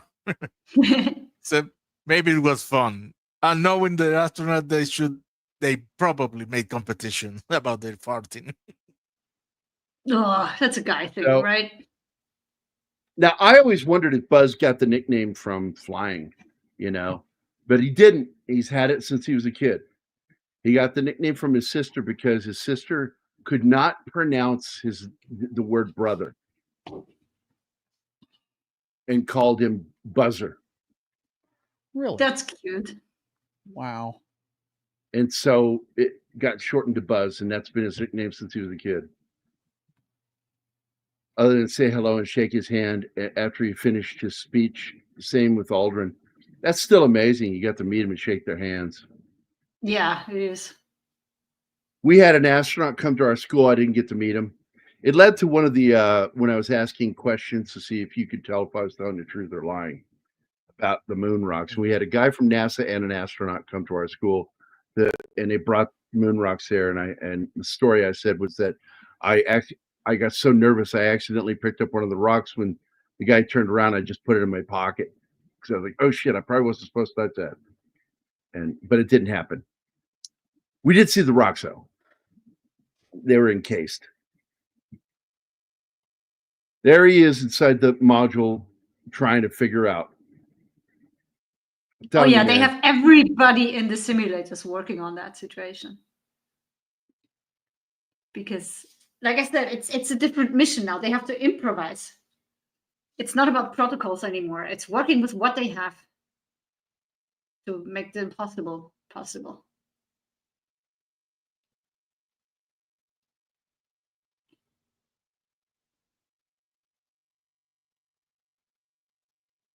And by the way, they did slip in people in the backgrounds at the control center and have real people from NASA wandering around playing shit in the background. It was really fucking cool what they did with that movie. It was probably funny for them to go back 20 years in time from what they're used to. Oh my God. But the one kid I said that would become more famous later. I mean, he's been in a lot of movies, all the way up to Ad Astra with what's his name, Brad Pitt. Oh my! He was in Gattaca. He was in The Mule.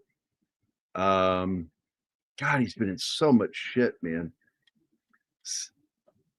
I'm trying to see like where he played a federal agent in Bones. And he's in 5 episodes of that. God, He's a good actor, but he ends up doing character actor stuff. So you see him in like one episode here and there and other stuff. And then you got Ray McKinnon's in this too. And Ray's the guy with the long face and the big nose. That dude was in Deadwood. He was in like the whole first season of Deadwood. He served as a writer on a TV show called Rectify. He was in the movie Mud with Matthew McConaughey. I heard that was good. Still busy. He's also in the new movie. He plays Muncie in the movie Knox Goes Away. Good movie if you haven't seen it with Michael Keaton. BRB. Yeah, there's always been a thing with RFK because Sirhan was in front of him, and the bullet that killed him was from behind.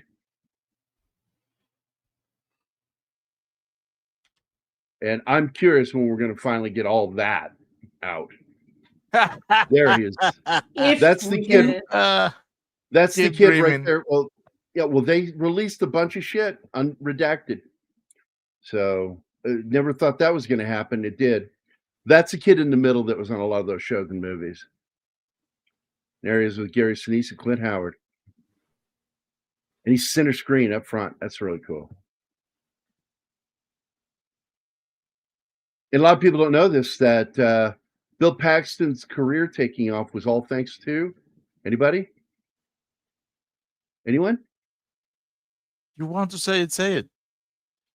No, I want to know if anybody else knows. We don't. So Okay. No, I don't know that. I thought maybe some of you guys might know. Tom Hanks. Tom Hanks got offered a role in a tornado film. And he says, you know who you need to talk to? Bill Paxton. And that was the smarter choice, if you ask me. I don't see Tom Hanks doing that role. He didn't see it either. But that's how he got that role. He was referred by Tom Hanks. There's the kid right there from Real Genius on the left. All grown up. Working at NASA. Looks like he was a real genius.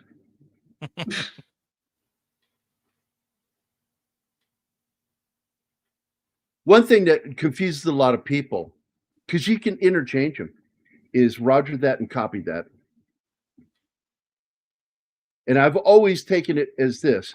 If information is being given to me that I might need, I would copy that. If somebody told me I needed to do something, I would say roger that. And that's how I differentiated them. That's how I know it, yeah. Harry Reasoner, another face that I watched as a kid growing up on the news. I was a news hound like my dad. It was because of my dad. My dad watched the news all the time. And he figured out one day, punishing me, sending me to my room wasn't a punishment. That's what I wanted. I wanted to be left alone. So his punishment would make me sit in the living room with him. And I started watching the news because of it. And I got hooked. All thanks to my dad. Yeah. Giant human booger. Right. He had a lot of trouble. Because that was him inside that costume. He really did that. He really hugged Fredo because he had a fever. He was so cold, even colder than they were because of the fever. So he hugged him to transfer some of his body heat. That really happened. They were all miserable, but the guy was sick on top of that. He was sick for 2 weeks after they came back. They said it was 32 degrees Fahrenheit. Which is how much in Celsius for the rest of the world? Pretty cold, I can tell, but I'm working on it. I mean, they had condensation all over the place. All the water on that electrical equipment. Yep, 32 degrees Fahrenheit is 0 Celsius. Jesus Christ, that's freezing point. That's miserable. Add a fever on top of that. Yikes. It was a big deal, and here's what a lot of people don't know. What the big deal was, we killed the Viet Cong. We completely destroyed them. They didn't exist anymore after the Tet Offensive and the Battle of Hue City. We smoked them. Part of the problem was their communication. They had a lack of it. So the first wave attacked a day early, and it was a slaughter. That's all I'm going to say. It was a slaughter. We just slaughtered them. It was awful. And then the shit that happened, and they make it look like they took over the. No, they didn't. They went in there, shot one guy, killed him, and then if they didn't get smoked on the grounds, they fled the grounds because reinforcements came. And I disliked that movie, that one where the guy took a beer to his friends in Vietnam that we saw, because they show something that's not a fact, that it showed that the South Vietnamese helped the Viet Cong attack that building. And I don't believe that for a second. I've seen nothing that even hints at that. The Vietnam situation had almost 7,000 casualties. Yeah, this was a lot of fucking dead. The problem with the war was it was about body count, and I disliked that. Oh, they absolutely did. They sent them out and they died. We didn't have to deal with them anymore after 1969. It was all North Vietnamese.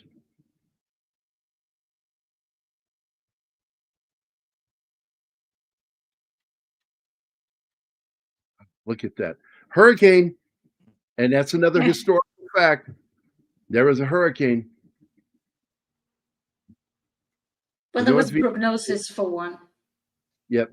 Oh, it was out in the ocean. It hadn't hit land yet. Now they're coming in, man. I like the theme where they're like, yeah, we need directions here because the earth is looking pretty big. Tell us what to do.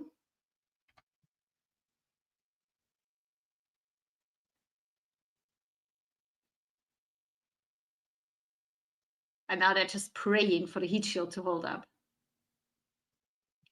Because you lose communication over re-entry for a while. Like 3 minutes.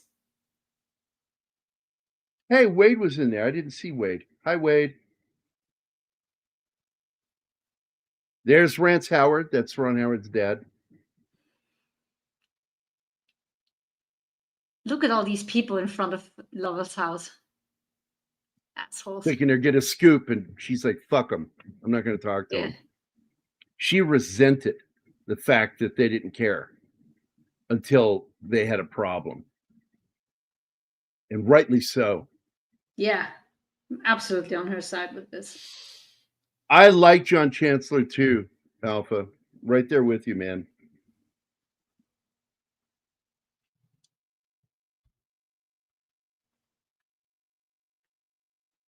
Oh, look, the privateer turned into Joe again.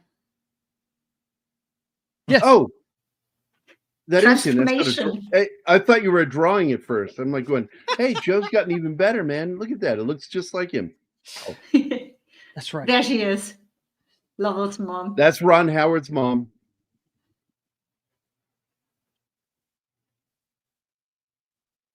Oh, man.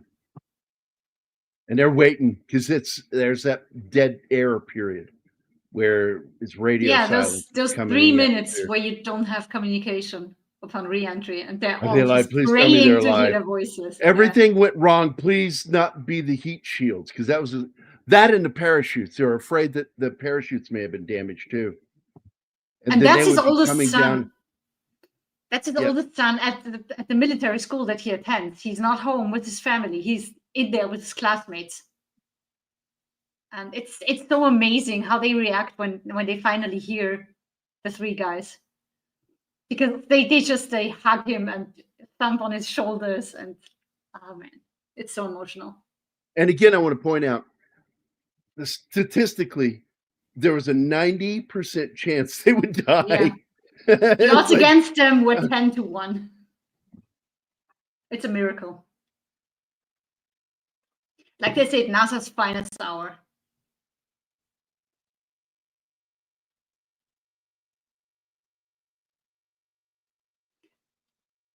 And Another sadly, term you would know, be you would get a lot of laziness at NASA later that would lead to 2 incidences with the shuttle that shouldn't happen. I mean, a horrible accident made them learn about not having Velcro in there. Sometimes you have to with learn from terrible Apollo mistakes. 1. Yeah, Apollo 1.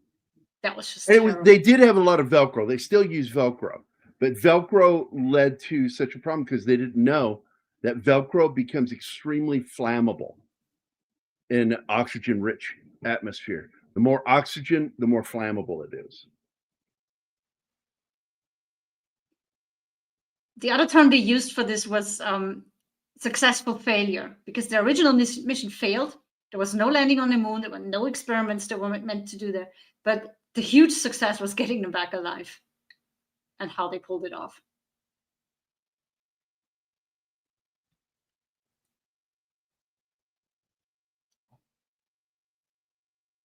Yeah, one of the things that will irritate me about that war too, buddy, is when people go, "We lost the Vietnam War," and I'm like, "No, we didn't. Won all the battles. We every single battle was a success. We kicked their ass so badly once Nixon went into Hanoi and Cambodia, gave the thumbs up, go do it. Once we did that and cut off their supply chain and killed so many of them, like I said, we wiped out during the Tet Offensive all of the Viet Cong. And at that point, they were forced to agree to go to the Paris peace talks. And that was a treaty. So we would stop killing them. That was what that was about. They were tired of getting killed by us. And so they signed the treaty, and then our own fucking Senate stopped all funding, and it forced the United States. We were supposed to stay there as peacekeepers to make sure that they obeyed the treaty and eventually slowly withdraw from the country. But the Senate voted to defund the war, and we're forced to flee the way everybody remembers all those photos and videos.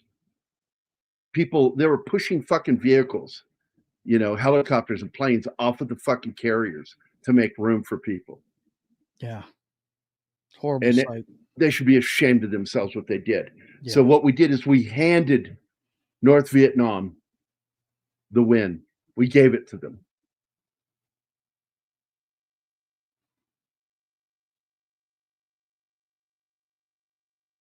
Yeah.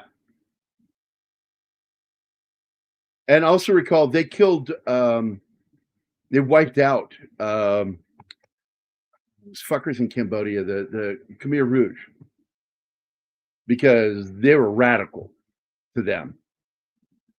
The communists up there in the north were a lot more friendly, but they still killed millions. They're all involved with killing people that weren't politically right.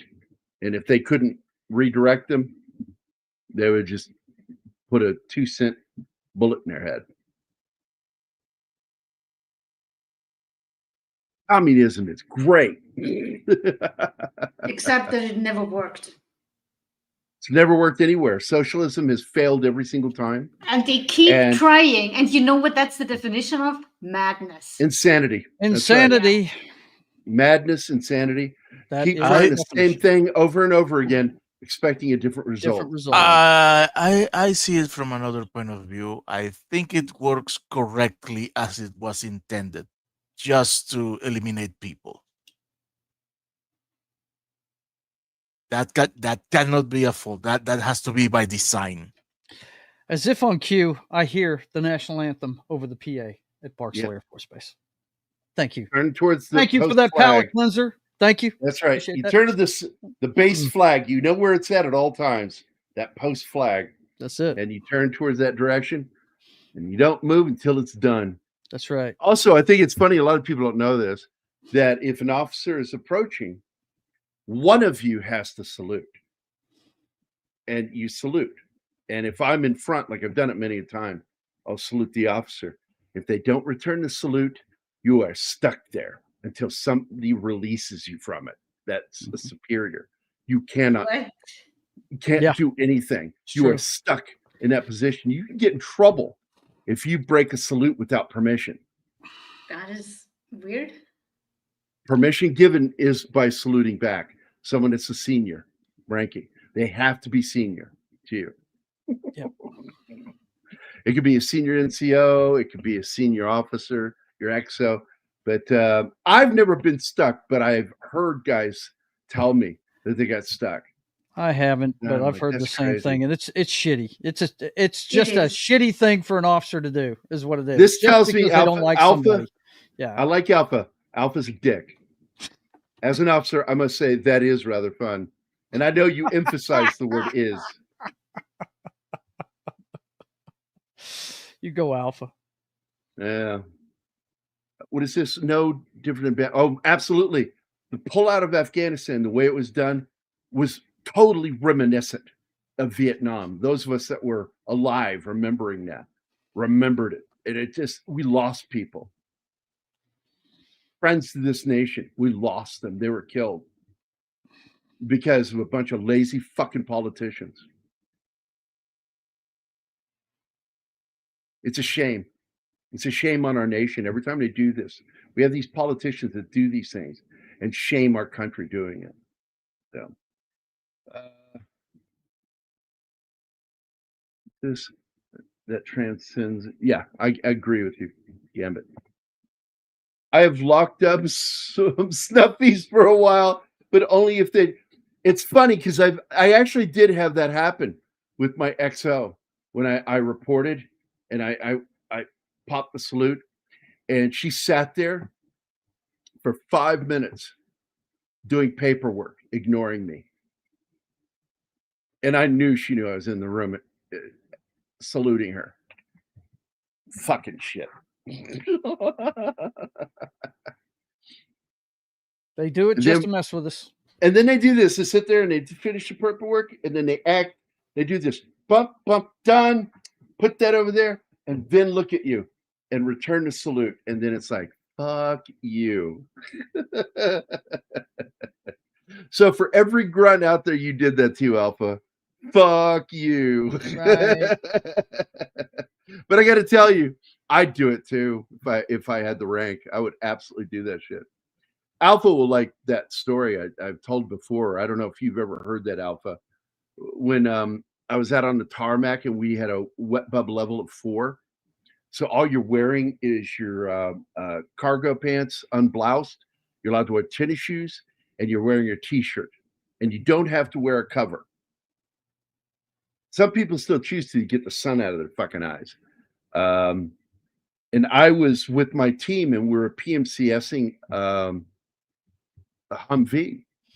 And only people from the military know what that means. Martin, have you ever heard that before? PMCSing or PMCS? No. I know what it is. The acronym. Maintenance. You take the yeah, it's maintaining your vehicle. Preventive primary maintenance. Preventive, primary. Primary. And I learned it as primary, but it could be preventive because it's what it's doing. You're doing maintenance on the vehicle to make sure that it doesn't break it's down. Preventive maintenance, and I can't remember what the CS is, but it's preventive maintenance is what it is. Yeah. Oh, the cat. Changing oil on the Humvee. That was the cat's propeller. It was a Jeep. That was the cat jumping off the desk, deciding, "Okay, human, that's enough screen time." It sounded more like it sounded like she flew right to left in my headset. Yeah. Like she just flew through the air, like the spaceship from the Jetsons. You remember the sound it would make? No. That sound. That was the sound effect. Mel Blanc. That was the sound effect used for the Jetsons plane. Whereas Kemi in the other, let's see. Anima probably knows PMSA. Oh, fuck you, Alpha. Preventative maintenance checks and services. There you go. Thanks, Alpha. A lot of those acronyms, I know what it meant, but I didn't care to memorize everything. I knew the preventive maintenance part. I just couldn't remember what the checks and services part. I remember maintenance.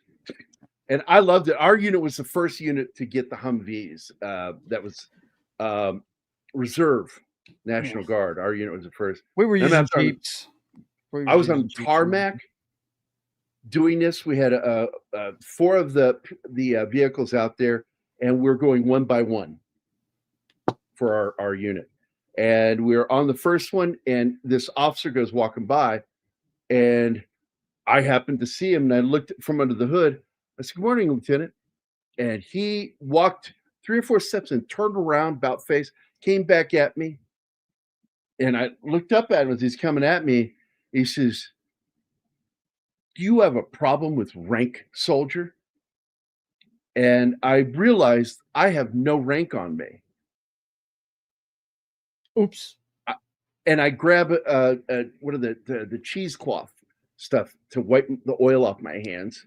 I'm doing it, and I set it down, and I turned and looked to him. I said, "I don't have a problem with rank, second lieutenant. Do you?" The bluff of the ages. You've told that story before. Yes, that's perfect. Yes, awesome. And I looked at him, just dead, like this. Yeah. And he broke. He goes, "I am sorry, sir." I said, "As you were, Lieutenant." And he went on his business. That's and my awesome. guys watched me do shit like this all the time. And Fisher, Kyle Fisher, I'm still friends with this guy. Kyle's like, "Yo, man, how do you," he had that Creole accent. I can't do it. He goes, "Yo, man, how do you do that shit?" I said, I know how to get into people's heads. I'm good at it. And he's like, "Man, I wish you'd teach me that shit." And I said, "It's not something you can be taught. It's something you are capable of doing," bluffing somebody. Right. I still don't know what Steve. CLP stands for. Let me look it up.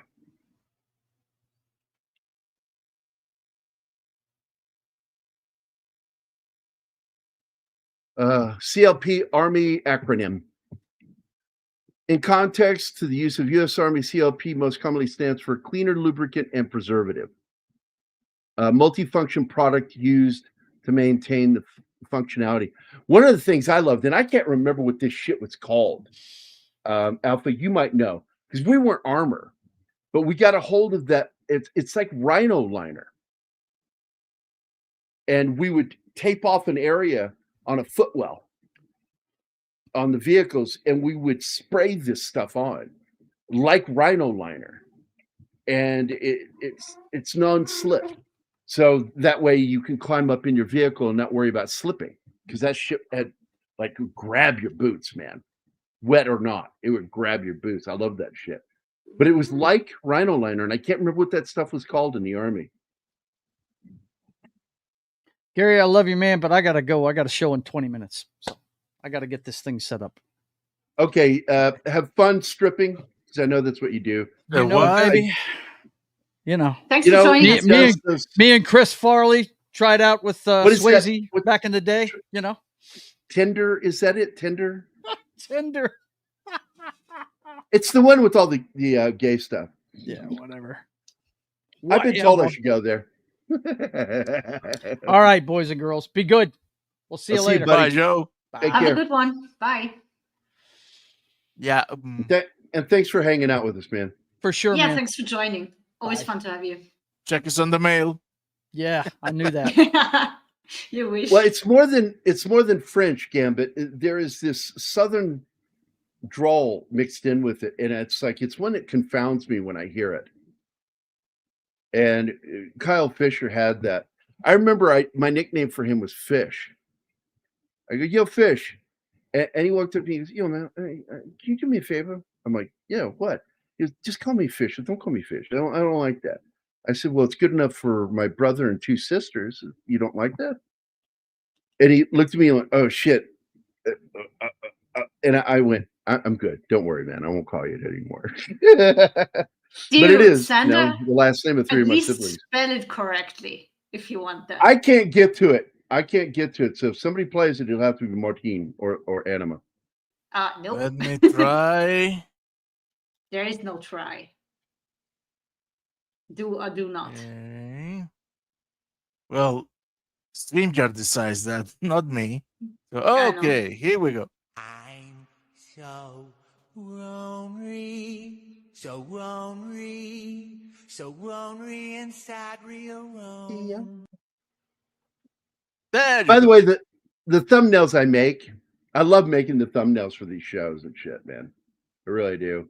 And I've started putting on not just Kim Jong Un, but I've now included drunk Peter Griffin at the bottom I of the screen. advocated for that one on the latest thumbnail because the little dude gets a lot of screen time. Give Griffin the spotlight, especially for what he says in that one. And we are going to be doing Shin, not Godzilla. We're going to do Shin Ultraman.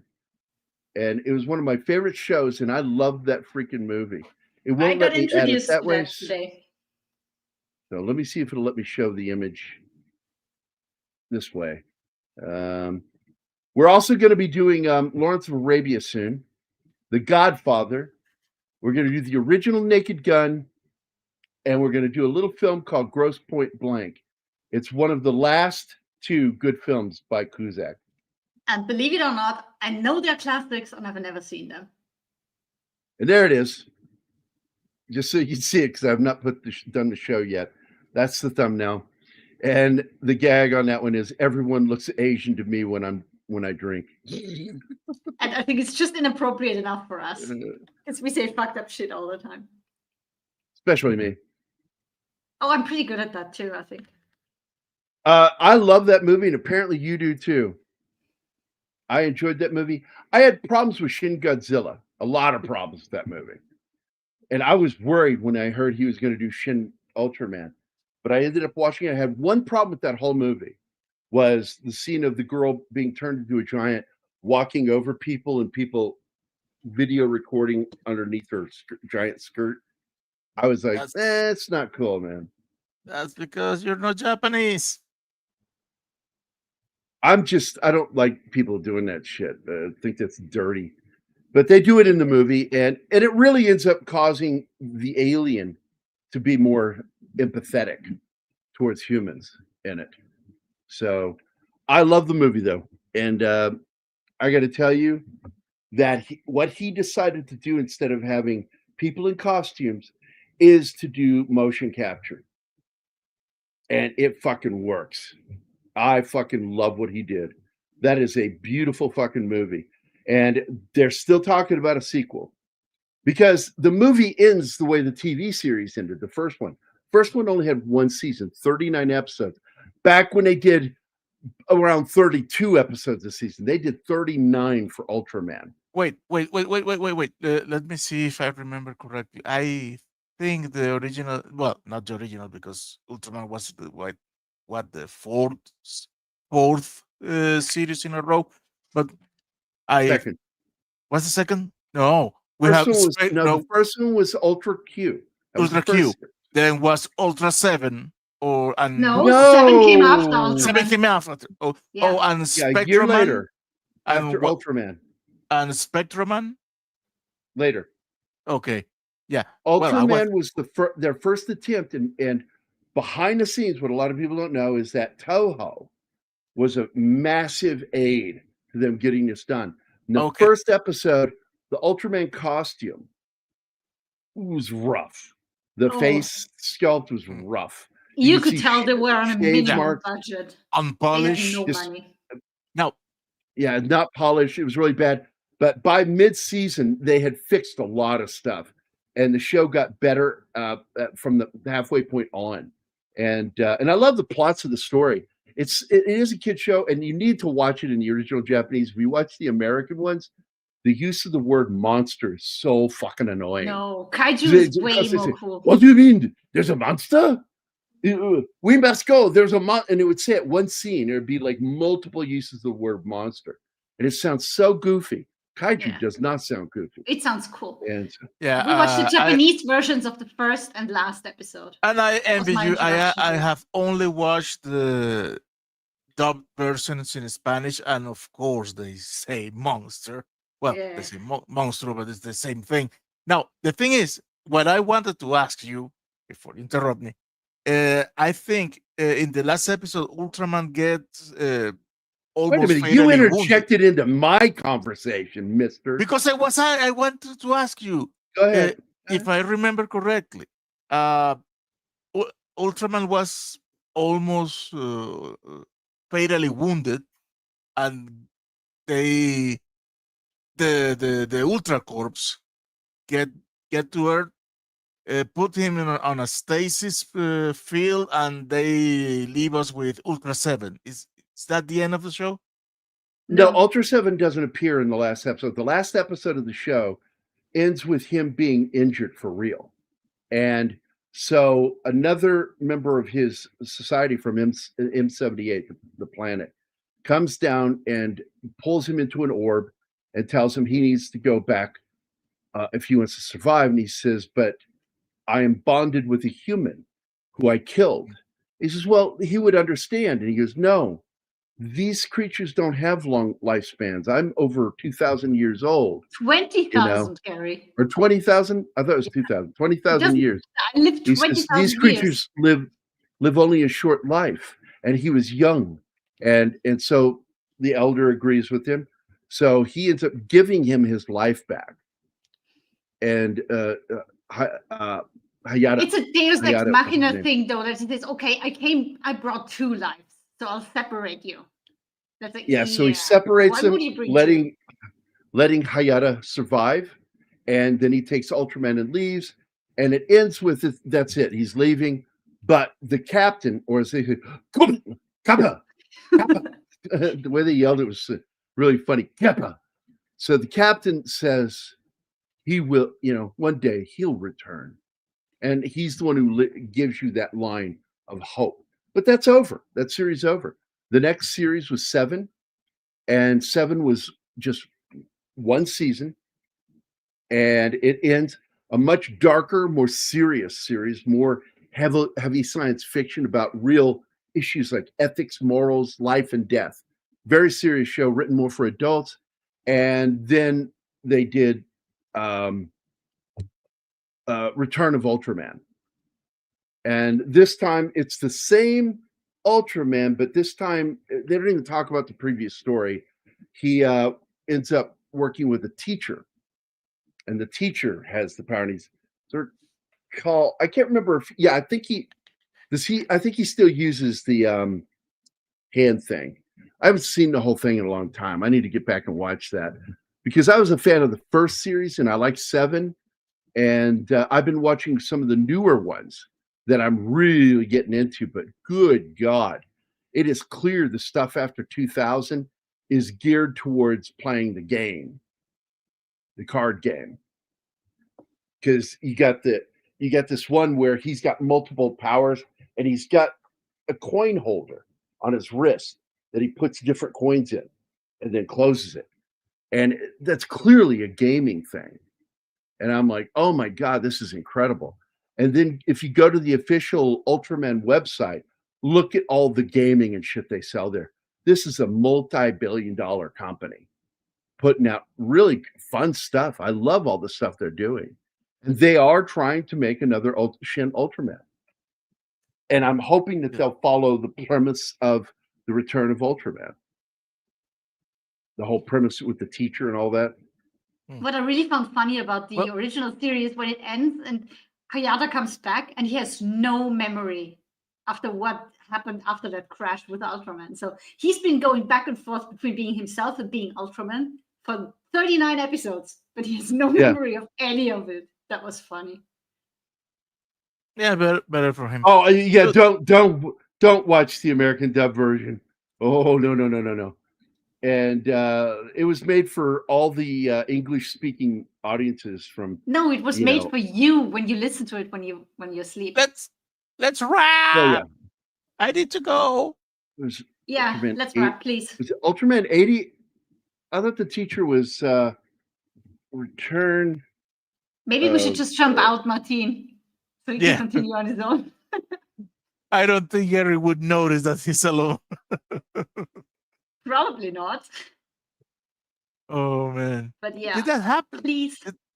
Did that happen once? Right? That one time, StreamYard was kicking out one of each of us Oh, but yeah. by turns. The StreamYard fuck up. Yeah. I remember that. Monster Destruction, young race car driver. You are right, dude. I got him conflated. Absolutely. Thanks for that, dude.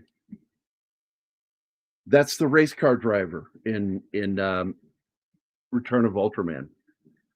It's been a while since I've seen them all, buddy.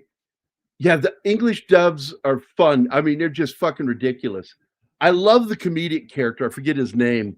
He was always there for laughs. He did one of my favorite episodes where he's like, oh, he starts talking right to the audience, the camera. Oh, I see you noticed my black eye. I bet you're wondering where I got that. And then he goes into this story, tells us the whole episode, and nothing leads to him getting the black eye.